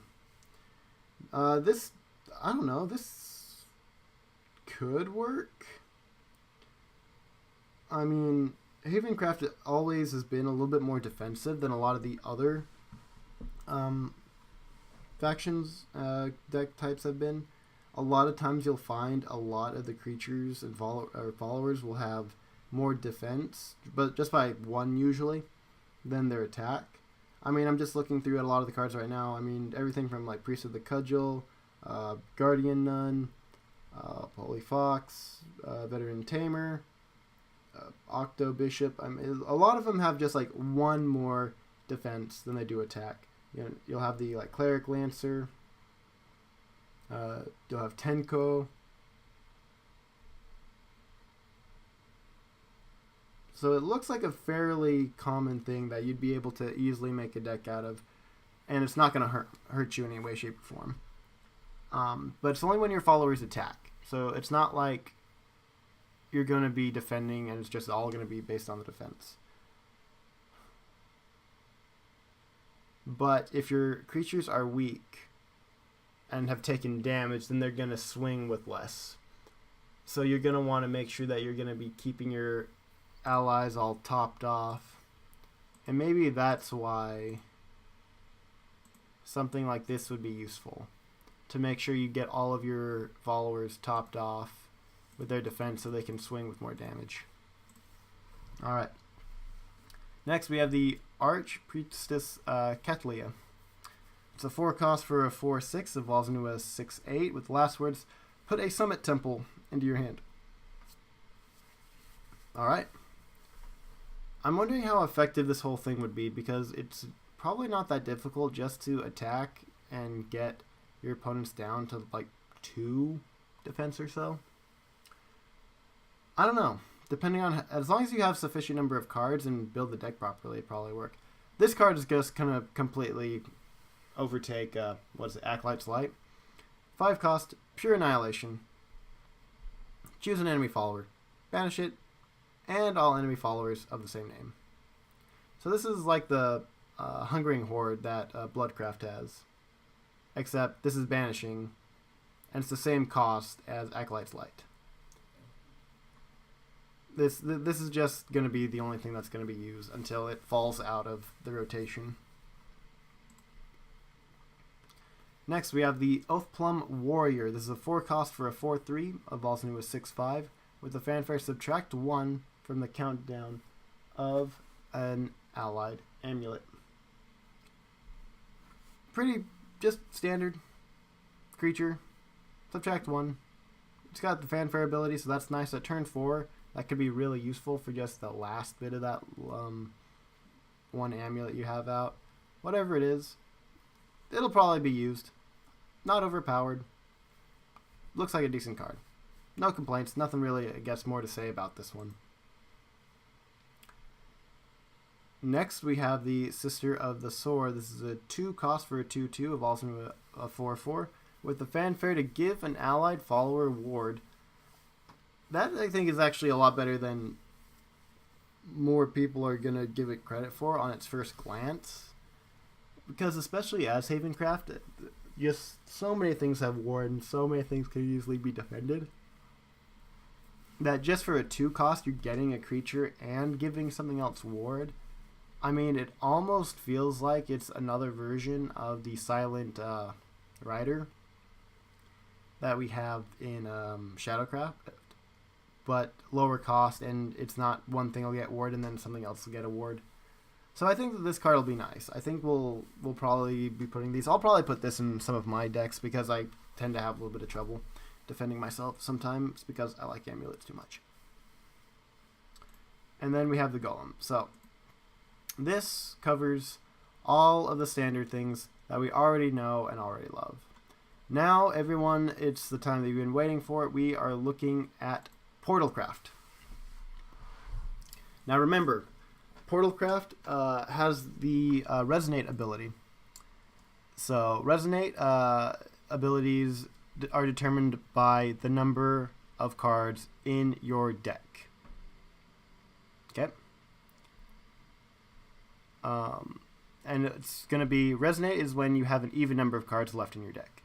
So just keep that in mind as we're looking through the Portalcraft cards and how things are going to work. So the first legendary card that we are seeing from Portalcraft is called the Magna Legacy. It's a 6/6 for 8, evolves into an 8/8. Its fanfare ability, deals 0 damage to all enemy followers. This value equals the number of allied artifact cards destroyed this match. Alright, so you're going to want to put this in a deck where you have artifacts. There are plenty of them that we're going to be showing you here. So it's a potential board wipe is honestly what this is. So we'll get to those in a little bit.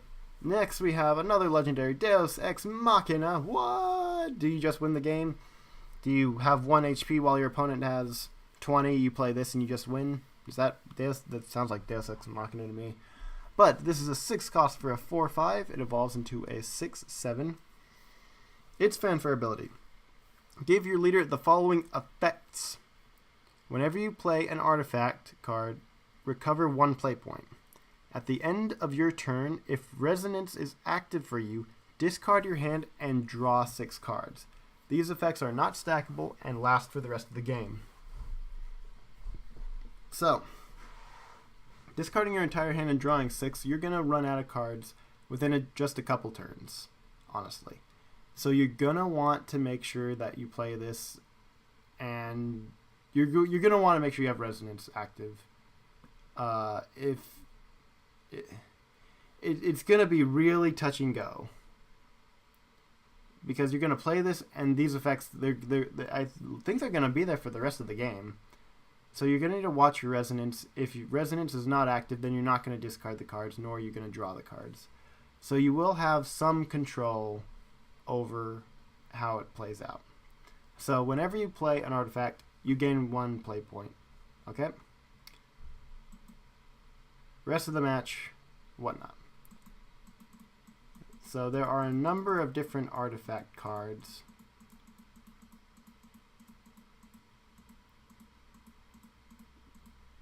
Wow, there are a lot of things that were recently revealed. Wow. There's a lot of things here that I've not seen. But we have various artifacts that'll do various things. It's good though that they're revealing a number of these things though. I mean, we're less than a week away from the release, so it's probably a good idea. But hey, more to talk about, more to look at, more to speculate, and try and come up with ideas about. Alright, so just keep that in the back of your mind, this Deus Ex Machina, keep that in the back of your mind as you're thinking about potential cards. Because Resonance, you're going to need to make sure you're very on top of that, to make sure you don't just completely run out of cards. But Artifacts will recover 1 play point, so it'll probably mean that you're going to be able to play a lot more cards. Alright. So, our first gold card that we're seeing for Portalcraft is the Imperial Swordsman. It's a 6/6 for 8. It evolves into an 8/8. At the start of your turn, start. I can read English. At the end of your turn, deal 2 damage to the enemy leader. If Resonance is active for you, deal 4 damage instead. Same effect if it's evolved. So you want to make sure Resonance is up because, I mean, you just play this and you're going to deal that much damage to the enemy leader. 4 damage, if you can have this thing out for just 2 turns, that's 8. That's still a ton of damage. Tons of damage for all of you League of Legends players out there like myself. 6/6, I mean, it's a strong guy. As long as you can manage your resonance well, resonance well, then you should be fine. Be able to get a lot of value out of that. Next, we have the God Bullet Golem. It's a 7/7 for 7. It evolves into a 9/9. It looks like some kind of creature just like emerges out of this bullet thing. Is it like, is this thing like piloting it? I don't know. But this thing can't attack the enemy leader. Sad. At the end of your turn, randomly destroy an allied artifact follower. Deal damage to the enemy leader equal to that follower's cost. So, some of the artifacts that we'll see, if you have one of them out, this will just destroy it, and the opponent will take damage based on that. So this will be used primarily for killing things that your opponent comes out with, and hopefully just dealing more straight damage to the face. Kind of like the Imperial Swordsman. Next we have Hakrabi. Hakrabi, I think is how it is. It's a 5 cost for a 4/4 with the Fanfare ability. Put a random artifact card from your deck into your hand. Repeat once if Resonance is active for you. So remember, Resonance, if you have an even number of cards in your deck, it's active. So this will take 1 card from the deck and put it in your hand. If Resonance is active for you when you play this, then you're going to take another one, which means Resonance is then going to be active again. So you're going to have, it's going to be active. You're going to play this, you're going to draw a card, an artifact card from your deck, so it's not going to be active. You're going to repeat it again and get another card, which means Resonance is going to be active again after you play this here. Alright, next we have the Otherworld Rift. So this is Banish an enemy follower, 5 cost, Portalcraft. Okay, evidently banishing will be a part of the thing. Put a random artifact card from your deck into your hand. See, one thing that is going to be interesting, just with Portalcraft in general, just like with all the other deck types, is just managing what your your resources. You know, for Bloodcraft, it's your health and it's vengeance. With Dragoncraft, it's ramping and trying to get to 7 so you get your overflow. So there are multiple cards that I've seen throughout Portalcraft that will either put things in your deck or take things out of your deck. And being able to play cards in probably the correct order and manage that is going to be huge. So, Otherworld Rift, banish something, put something in your hand. Next we have the Silver Cog Spinner. There's a 4 cost for a 4/3, evolves into a 6/5. Fanfare, restore 2 defense to your leader. If Resonance is active for you, recover 1 play point. There's a lot of recover 1 play point or so just in this entire set in general. Maybe it's just one thing that they're really going for with the Chronogenesis. Huh. I wonder how broken it's going to be or how effective it's honestly going to be. Because it sounds like, I mean, just one, it doesn't sound like a lot. But sometimes if you just have that one, you can pop off with another creature or another spell that you really wanted to play. So I guess it'll just be playing things in the proper order, and I think that that's what is a lot of this recover 1 play point thing is going to really do for people, is allow people to pop off a little bit better. But I don't know, just the general feel so far from Portalcraft, you know, it's got the whole healing yourself a little bit. It's got, you know, banishing and whatnot. It feels like it's going to be, in a lot of ways, like a sister deck almost to Havencraft. It's going to be similar in a lot of ways. And I mean, even looking at the Yuan, it's going to be interesting how they're going to like fit him in with like the story and everything. But it just, I think he's going to be similar, just in a lot of different feels. I could be completely wrong, but I don't know. Just looking at the art style of the cards and everything, that's just a little thought I'm having. Next gold card, we have Morton the Manipulator. This is a 4 cost for a 3/3. And he evolves into a 3/3, so obviously he must have an evolve ability, which is banish an enemy follower that costs 2 play points or less, and put a copy of that follower into play as an allied follower. So this is purely fast game tempo. So if you're going second, you play this guy, you evolve him. Maybe you'll be able to kill another thing, maybe keep him alive, but you're going to banish something of your opponents and you get that creature instead. So this is going to be a very powerful tempo shift card for early on in the game, because it's a follower that costs 2 play points or less. So the follower is not going to be strong. The follower most likely is not going to be strong. It's not 2 defense, so you don't have the chance of pulling like a Pluto kind of, you know, pact with another god kind of thing, you know, weakening a creature then getting a lot of damage potentially out of it. This is going to be an early tempo, just seize control kind of a thing. Next we have Biofabrication. This is a 0 cost gold card, so 0 cost. What's this going to do? Subtract 1 from the cost of an artifact card in your hand. Put 3 copies of that artifact into your deck. So, you have an artifact in your hand, you play this. You make another copy of it, and you put 3 in your deck. Again, looking at putting cards in your deck and is Resonance going to be active or not is going to be imperative to making sure that you get your combos and everything else active when you want them or when you don't want them. Next we have Vengeful Puppeteer Noah. This is a 9 cost for a 3/6 that evolves into a 5/8. So he does have Storm though. With the fanfare, put a puppet in your hand. Give +1/+0 and Storm to all puppets in your hand. Alright, so let's go ahead and look at the puppets. All the way down here. Still going.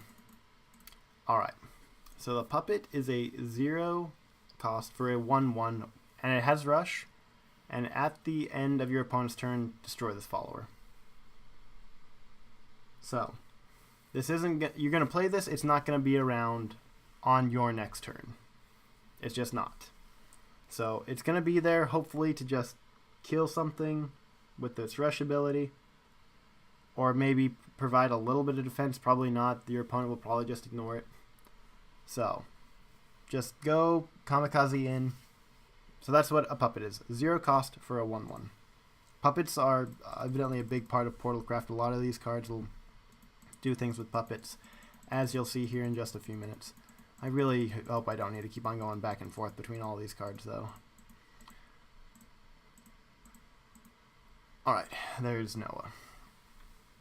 So, put a puppet in your hand, give +1/+0 to all, and storm to all puppets in your hand. So this has the potential to, if you've got a number of puppets in your hand, to just swing with a whole bunch. Now remember, puppets cost 0 to cast, and they are 1/1s. So you have 2, you can just swing for 2 to the face right there. This guy himself has Storm. It's turn 9, so odds are you're not going to be able to evolve him, except in very few cases. But you're going to be swinging with at least 3. You're going to have the puppet, which is going to be a 1/1 with Storm. So you're going to be able to probably deal 4 damage to face with this card. Who knows, maybe by this point in the game it'll be enough to end it, maybe it won't be. Very high costing card though. Next we have the Amethyst Giant. This is another 9 cost. This is for a 6/8, it evolves into an 8/10. Again, going from a color to purple when it's evolved. So, fanfare ability for this one. If there is an artifact card in your hand, randomly discard 1 and gain resonance to... Randomly discard 1 and gain... Oh, gain resistance, not resonance. Like in English. Gain resistance to targeted enemy spells and effects. And this thing can attack 2 times per turn. Again, 9 cost, odds are you're not going to have an evolution point to attack that turn, but it's still very strong. But you're going to need to discard an artifact card from your hand randomly. And it will gain resistance to targeted spells and effects. So, I don't know. By turn 9, you should really be looking for the win, and this is probably something you really should look for the win then. Attacking 2 times, if they can't kill this thing, then there's a good chance you're going to win the game right then and there.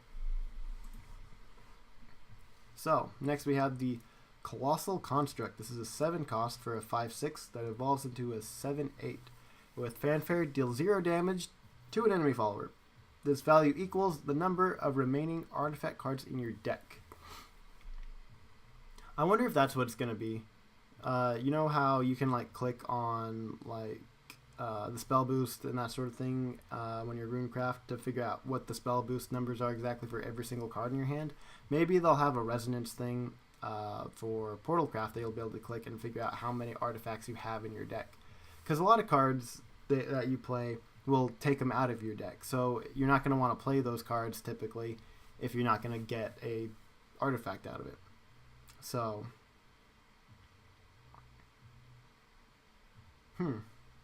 if you have a lot in your deck, it's going to deal a lot of damage. If not, it's not. Got nothing really to say about that. Again, more potential board wiping. Next, we have the Unidentified Subject. This is a 5 cost for a 3/6 that evolves into a 5/8. Whenever a card is put in your deck, gain +1/+0, and there's going to be a lot of that. For a 5 cost. Potentially good. Looks like it's going to be something that your opponent's really just going to want to deal with immediately, since there's probably a lot of ways to put things in your deck. So we'll definitely see what kind of comes about from this. Next, we have the Automation Soldier. It's a 5 cost for a 4/3. Evolves into a 6/5 with a fanfare to put a puppet in your hand, give +1/+0 and ward to all other puppets in your hand. So just as the other card would put puppets in your hand and give them all +1/+0 and storm, this one is very similar, but it gives them ward. So this is if you're going to need puppets to be played more defensively rather than offensively. And being at 5 cost, this is something that you're going to be able to play a lot earlier. So, I don't know, depending on how many puppets you have in your hand will determine the worth of this card, honestly. Next, we have the Untitled Chapter. This is a 5 cost for a 3/6 that evolves into a 7/8 with a fanfare to put a puppet in your hand, give +1/+0 and ward to all other puppets in your hand. So just as the other card would put puppets in your hand and give them all +1/+0 and storm, this one is very similar, but it gives them ward. So this is if you're going to need puppets to be played more defensively rather than offensively. And being at 5 cost, this is something that you're going to be able to play a lot earlier. So, I don't know, depending on how many puppets you have in your hand, the Next, we have the Puppeteer's Strings, which is 4 cost and puts 2 puppets in your hands and deals 1 damage to all enemy followers. At 4 cost, that's actually something I think is pretty good. If you're playing against Swordcraft or something like that, you might be able to board wipe with that. Again, probably not. And you're not gonna. But getting 2 puppets, again, 0 cost, and they're gonna have rush and they're 1/1s. You might be able to honestly clear the board with something like this by turn 4. So this is probably going to be a pretty good card and something that's probably going to be common. Yeah. Is that a dragon that's got caught? I don't know. Maybe it's the puppet. I don't know. Next, we have the Fervent Machine Soldier. This is a 3 cost for a 2/3 that evolves into a 4/5. And it's silver. Random fanfare ability, put a random artifact card from your deck into your hand. Alright, so there's a number of things that are saying artifact, artifact, artifact. So let's go ahead and look. This will hopefully be the last time I want to do this. For putting an artifact. So there's different artifacts. We've got the Radiant artifact. So it's technically not a follower. So cards that say deal this much damage or destroy an enemy follower will probably not affect these guys, honestly. So the Radiant artifact is a 5 cost for a 4/3 with Storm. Last words, if it is your turn, then put a random artifact card from your deck into your hand. If it's your opponent's turn, draw a card. So depending on when this card dies will determine which effect it goes off. And that's an interesting little effect. If you really want to either draw the card or get the artifact, you can probably make it happen whichever way you want by targeting whatever it is you want. Being able to swing at face with Storm and then say, hey, you need to kill this and I'm going to draw a card out of it, that's pretty good. For a 5 cost, it is a fair amount though. Yes, next we have the Mystic artifact, which is a 3 cost for a 2/3, evolves into a 4/5. It has Ward and Fanfare, you draw a card. Pretty standard. Again, a lot of these things say they put like a random artifact in or take a random artifact out, so there's going to be a lot of RNG in this sort of thing. Next we have the Ancient artifact. This is a 1 cost for a 3/1, evolves into a 5/3, and it has Rush. So that is a really, just board clear, honestly. Just kill that one creature, really small, 1 cost, doesn't take much. You're going to be able to play other things. Next we have the Analyzing artifact. This is a 1 for a 2/1 with last words draw a card. So every single artifact has their own small little benefit, whether it be damage, card draw, trying to kill things, whatever it is. They're all going, or like Ward, so defensive, they all have a specific almost use. Something that they're good at. So you have the slightly cheaper ones, one that's a little bit more, and one's a little bit better than that even. So a lot of them will put random one of these in your deck. A lot of cards will take out a random one from your deck. Resonance is going to be something you're also going to need to manage to make sure you're getting the best value based on how many cards you have in your deck. Alright, so those just keep in mind from here on as we continue looking at the cards. Next we have the Flower Doll. This is a 2 cost for a 1/2 that evolves into a 3/4 with last words. If you have at least 4 cards in your hand, put a puppet in your hand. If you have 3 cards or less in your hand, put a puppet and a flower doll into your hand. And these are both the last words abilities. So this actually would probably be used in, I think, every puppet-centered deck that Portalcraft will have for the time being. This will probably be in every deck that uses puppets just for who knows how long. Because if you're running low on cards, this will give you the puppets you need, and it'll constantly give you the flower doll back to make sure you can keep on replenishing and just keep on giving you the dolls. If you don't have the ability to just draw the cards yourself. So, it's really cheap. It's only 2 cost. It's nothing fantastic.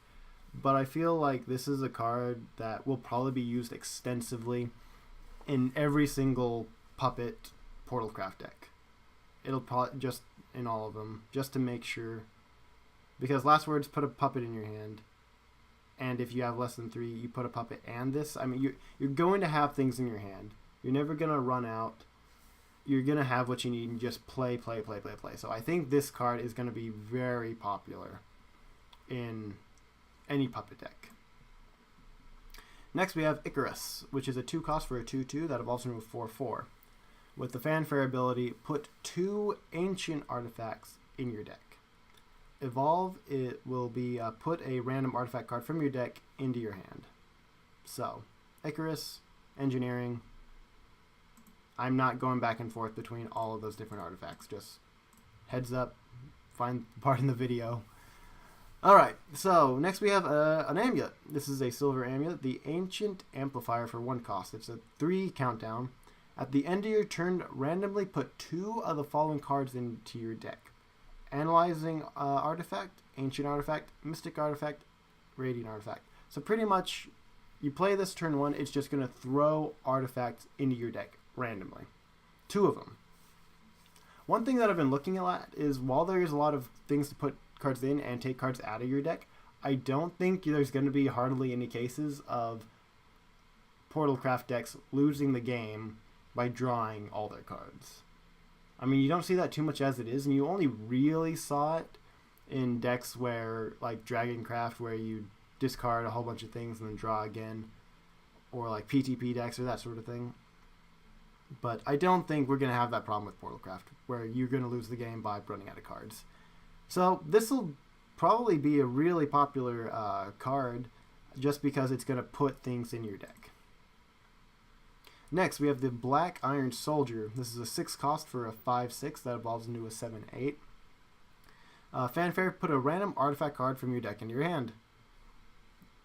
Again, there's going to be a lot of RNG in this thing.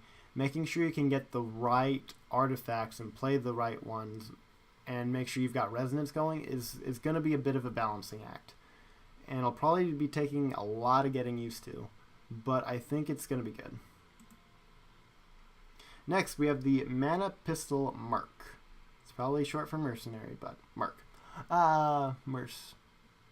It's a 5 cost for a 5/4 that evolves into a 7/6. So Fanfare, if Resonance is active for you, deal 1 damage to all enemy followers. Yeah, I don't know really what to say. Just the managing of the Resonance, you know. Because if you just play this thing outright without Resonance being active, it seems like just it's a 5/4, so it's not bad, but it's better to get something out of it than if you didn't have Resonance active. So you might need to wait a turn or 2 just to make sure you can get that small additional effect out of it. How much is it going to be? Well, 1 to all enemy followers is pretty good. So next we have the Masked Puppet. This is a 2/2 for 5 and evolves into a 4/4. So Fanfare, put a puppet into your hand. So remember, puppets are 0 costing 1/1s. And it says whenever an allied puppet is destroyed, gain +1/+1. So if you have a couple of puppets already in your hand, you can throw those out. They can clear the board of maybe a couple creatures or that one big creature you're looking at. And this thing will be decently stronger. So, again, this will probably be a card that we'll see a lot in the puppet decks. Just because 5 cost, sure, that is a really despairing number. But it's going to be at least a 3/3, and if you can just make sure you get enough puppets in your hand, you're probably going to be fine. This isn't probably going to hurt too much as far as stats go. If you can kill at least 2 puppets off, and if they kill things in the process, I don't feel like this will be a bad card. Next, we have the Iron Forged Fighter. This is a 4 cost for a 4/3 that evolves into a 6/5. See, again, you know, the art changes. It's not just a mirror with the slight different shades. It's blue and then it's red. Really nice face, though. Fanfare, put 2 Radiant artifacts in your deck. See, again, kind of what I said, I guess, earlier in the video is Portalcraft, it's either going to be, I feel, very, very powerful or very, very difficult and underwhelming. Just because there aren't as many cards and things to draw on as the others, all the other decks and sets. So it's good that they're going to be giving us a lot to hopefully work with, but it's still going to be like new mechanics and everything, so it's going to take probably a little while to get in the flow of everything. Next, we have the Gravikinetic Warrior. That's a fun word to say. It's a 4 cost for a 3/4. Fanfare ability. Randomly put 2 of the following cards in your deck. Analyzing Artifact, Ancient Artifact, Mystic Artifact, Radiant Artifact. With Evolve, put a random artifact card from your deck into your hand. So, for a 4 cost, yeah, that's not bad. Again, a lot of just that RNG in the randomness is, are you going to get the artifact you're looking for?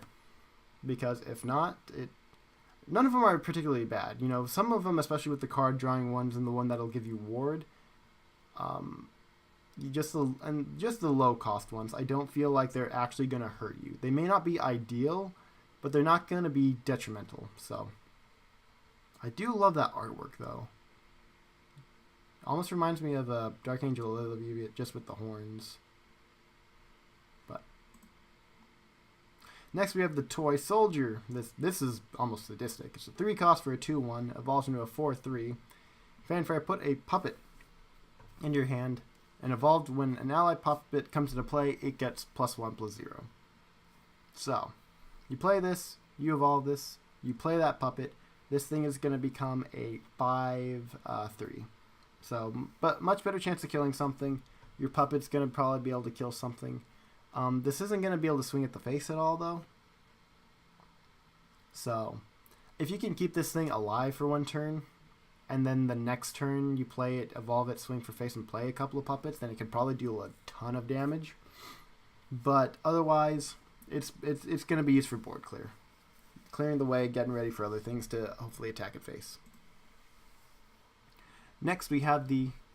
this is almost kind of cute. It's almost like something you'd probably see out of like a Kirby game or something. The Automation Knight. This is a 3 cost for a 3/2. Last words, put a puppet in your hand. It seems like a very standard kind of card that would go in Portalcraft. Just puppets, puppets, puppets. Cursed Stone. This is a 3/3 for 3. Evolves into a 5/5. It has ward, and it cannot attack.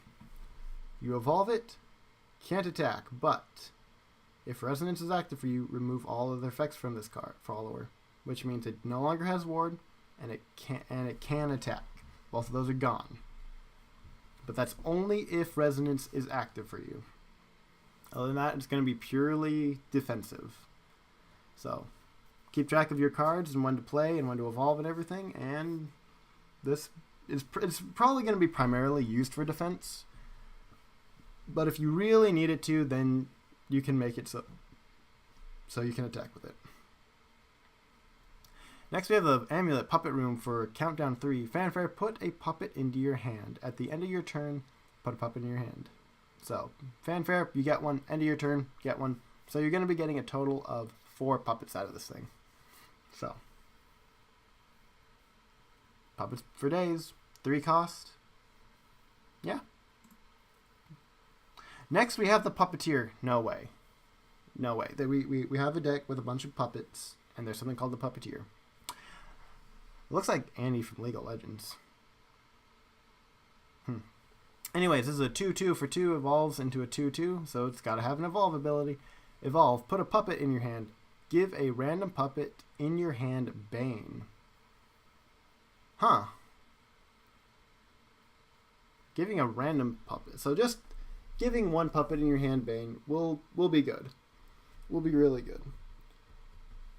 Because you're going to play this. It's a 2 cost. You're not going to get much value out of just the Puppeteer. What you're hoping for primarily is just to get that puppet to kill something immediately. And this being really low cost, that's nice. I don't know. Could be used. Still thinking on it though. Next we have the Mechanized Servant. This is a 2/2 for 2 that evolves into a 4/4 with the Fanfare. If Resonance is active for you, gain Rush. The 2/2 for 2 with Rush is actually pretty good. And especially at that point in the game when you can easily just kill something and it might survive if the opponent's follower only has one attack. If not, you just trade. You know, you're not going to get swamped early in the game as long as Resonance is active, though. One thing I just thought about actually from this kind of card is it's going to matter a little bit whether or not you go first or second, because the turns on which you have Resonance active is going to be different, because if you go first you draw 1 card, whereas you go second you draw 2. So I wonder how that's going to play, if that's going to be a big factor that's going to play. I don't know. Next we have the Magisteel Lion. This is a 2/2 for 2 that evolves into a 4/4 with Fanfare. Put 2 analyzing artifacts into your deck. Got nothing else to say. 2 Dimension Cut. Deal 2 damage to an enemy follower. If Resonance is active for you, deal 4 damage instead. Guys, play this when you have Resonance active. It's only 2 cost. You should be able to hopefully draw something or put something in your deck to make it active, because 4 for 2 is a lot and 2 for 2 is not standard in the game, because if you look at all the damage spells, it's pay 2, deal 3 damage. Pay 3, deal 4 damage. You'll have things like that's just how it works. I mean, like Blazing Breath, for example, is a 1 cost that'll deal 2 damage. So dealing as much damage as the cost is not productive, but if you can get double the value out of that, that is really good. So next we have the Mechwing Swordsman, the 2/2 for 2 that evolves into a 4/4 for 2. Fanfare, randomly put 2 of the following cards into your deck. Analyzing artifact, just all the artifacts. So another thing that'll be interesting is making sure that you have a good balance of things to put things in your deck and to take things out of your deck. And it's going to be interesting because you're going to be drawing cards, which means during your turn, sometimes you're just going to be drawing artifact cards probably. Not the things that just put them in or take them out. Because if you get flooded with just artifacts and not enough things to pull them out, then you're going to be pulling out artifacts when you could be pulling out creatures that would, one, give you the artifacts, and give you better board state and presence, probably. Then we come to the artifacts. And yeah. So that's Portalcraft, guys. Puppets and Resonance are the 2 things that we're looking at. I'm going to go and show you guys the artifacts just again real fast. Resonant Artifact. Radiant Artifact. The 5 with Storm. Depending on when it dies, you get an effect. Mystic Artifact, the one that you're going to be drawing a card with and you're going to be blocking with. Then the 2 1/1s, the thing that you're going to want to use to just kill another creature. And the thing that you're going to use to draw cards. So that's Portalcraft. Oh boy, that's a lot of cards.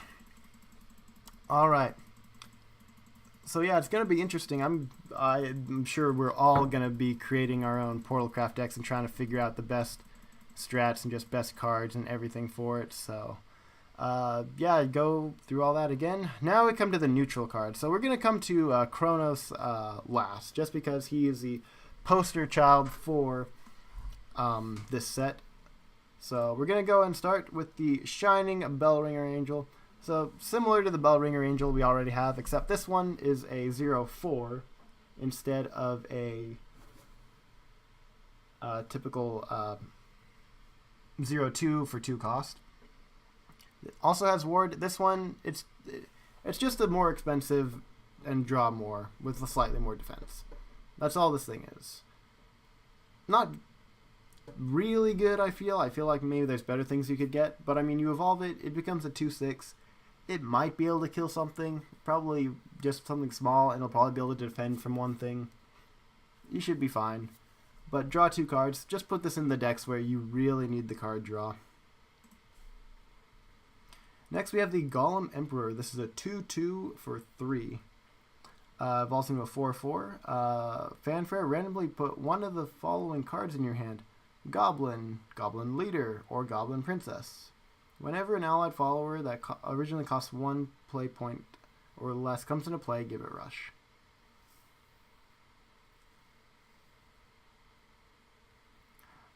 We're gonna see Goblin decks. But put one of the following. So it's not one of each of the following. It's gonna be just one, either a Goblin Leader, or a Goblin Princess. So if you get the Goblin, you get to immediately play it, and it's gonna have Rush. It's okay. A Goblin Princess, later it'll be decent. Goblin Leader, this is a 3 cost. So that'll probably be interesting. Probably try and go with really fast-paced decks. But Goblin Emperor, I guess he was coming eventually. Next, we have the Holy Angel Altea.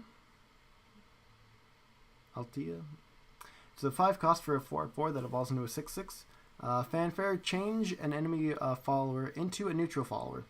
And then Clash, deal 4 damage to the enemy follower if it's a neutral follower. So this is going to be a card that's going to be used in, hopefully, preferably, in mirror matchups, or just the occasional neutral follower that's in all the other decks. But I mean, if you are building a deck primarily of neutral followers and someone else is doing the same, you're going to see a lot of these Holy Angels. So I wonder how that would work if two things were if you have 2 Holy Angels that clash against each other. Do both of their clash abilities go off at the same time, or is it based on who was attacking? I don't even know, because they both have the ability. The other day I experienced for the first time what it would be like to draw almost, where me and my opponent actually lost our HP at the same time, but because it was his card that produced the effect that made us both lose HP at the same time, I lost the game technically and not my opponent. So I just wonder how this will work. Maybe it goes to the one who's attacking. Alright, next we have the Goblin Mount Ogre. This is a 3 cost for a 1/4. It evolves into a 3/6. It has Ward. It has a Fanfare Enhance ability with 5, where it just gets +2/+2. So you play this on turn 5, you have yourself a 3/6 with Ward. Funny mask. Kind of reminds me of Nunu from League of Legends. Lol. Next we have the Treasure Map. Yeah, this card. Randomly put one of the following into your hand: Forest of Dreams, Arthurian Light, Enchanted Library, Phoenix Roost, Grave Desecration, Bloodfed Flowerbed, or Pegasus Sculpture. For 1 cost, yeah, it's good to get something, but there's just so many different possibilities that it's like, especially the there's too many things. I feel there's too much RNG involved in this right here, that I don't think that this is going to be a reliable card to get anything that you really want. So I don't think I'm ever going to run this card. Next we have the Dungeon Explorer Chloe. This is a 3 cost for a 3/2 that evolves into a 5/3. Fanfare, give another allied follower the ability to ignore Ward. So this will be nice, having a card that'll do this that's just a neutral monster, because this will go in a lot of decks, and if you just need that last bit to kill and you have that last creature in the way, you're not going to need to be Shadowcraft and play a 1 cost to give that creature the ability to go around the Ward. Sure, this is more expensive. Stats are a little bit better, but it'll still give that creature the ability to ignore Ward. So, all things considered, I think it's fantastic. Pitfall. Destroy an enemy follower that attacked last turn. For 3 costs, I think that's actually really good. Just because, well, I don't know. Sometimes you do want to kill things before. I don't know. We'll see. I'm just trying to think. Especially if your opponent just evolved something, I don't think that this is going to be much of a problem in the least. But for 3 costs, it's pretty good to be able to just kill something. So next we have the Happy Pig. Maybe this was the little pig that was with the Merchantette. Happy Pig, 2/2 for 2. Evolves into a 4/4. Last words, Restore 1 defense to your leader. If it's evolved, restore 3 defense to your leader. He's a happy pig. Let him be happy. That's all I have to say on this. And that concludes that. Now we come to the poster child. Let us look at Chronos. Last card, everyone. Chronos is an 8 cost for a 4/3. Evolves into a 6/5 with the fanfare ability. Give both leaders the following effect. At the end of your turn, draw cards equal to the attack of your strongest follower. This effect is not stackable and lasts for the rest of the match. See, I've been thinking about this card in potential combos, and the best thing that I've been able to come up with is throwing something like Chronos out when your opponent has a really strong creature, and hopefully you've got another creature or two out, but you're going to need a test of strength. Because if your opponent is able to throw out a Bahamut, and you're able to throw this and maybe another thing out, I don't know. Just if you can get your opponent to just draw through all their cards with Chronos, that might be a win condition that you're going to look for with this thing. Now, it also honestly depends on what your opponent has, because if you're playing against like Forestcraft, odds are they're not going to have the highest attacking creatures. But that might be the objective. Maybe I'm just not quite right. Maybe the objective is to then draw to try and find the best creature you can.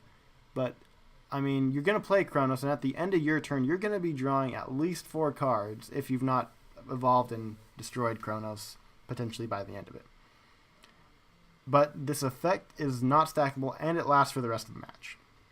So it doesn't even matter. The moment Chronos comes out, the game is then going to be on. If you... I'm thinking that this might be a card that will be put in Portalcraft decks where you just want to throw things into your deck. Because if you don't take those things out of your deck, then you're going to have a lot more cards to work with. Whereas your opponent might have strong creatures, and if you can have Test of Strength and just have a defensive line of creatures while they're just drawing a bunch of stuff, then that might actually be a legitimate win condition with this. I'm not sure. It's really an interesting idea. Not sure how effective it honestly will be, but it's interesting nonetheless.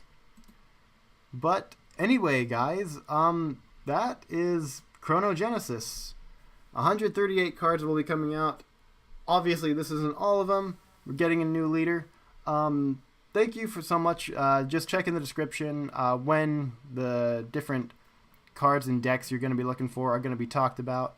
I hope you guys enjoyed this video. I hope it was helpful in some way, that maybe you saw a few cards. Maybe you've got a few ideas of decks you want to build, things that look really interesting. Let me know what you guys think about some of the cards. Do you think something I said was weak is going to be really strong? Do you think something is going to be strong that I said was just... What do you guys think? What's your opinion? What decks do you want to make from this? Yeah, just leave those things down in the comment. I want to hear what you guys said. What do you guys think? Do you think Portalcraft is going to be strong? Do you think it's going to be weak? Do you think there's going to need to be some balancing changes? Yeah, so thanks so much for sticking to the end of the video. If you have, then give yourself a pat on the back, but you probably just skipped around to see what you wanted to and what you didn't. That's perfectly fine, too, with a video of this length.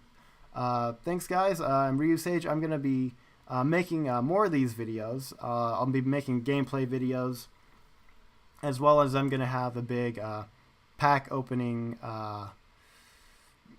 stream and video for when the cards come out, and we'll see what I get, and we'll see what kind of decks I'm able to make. Thanks for stopping by for the Shadowverse and Chronogenesis review, and yeah, guys, see you around, and take care of yourselves.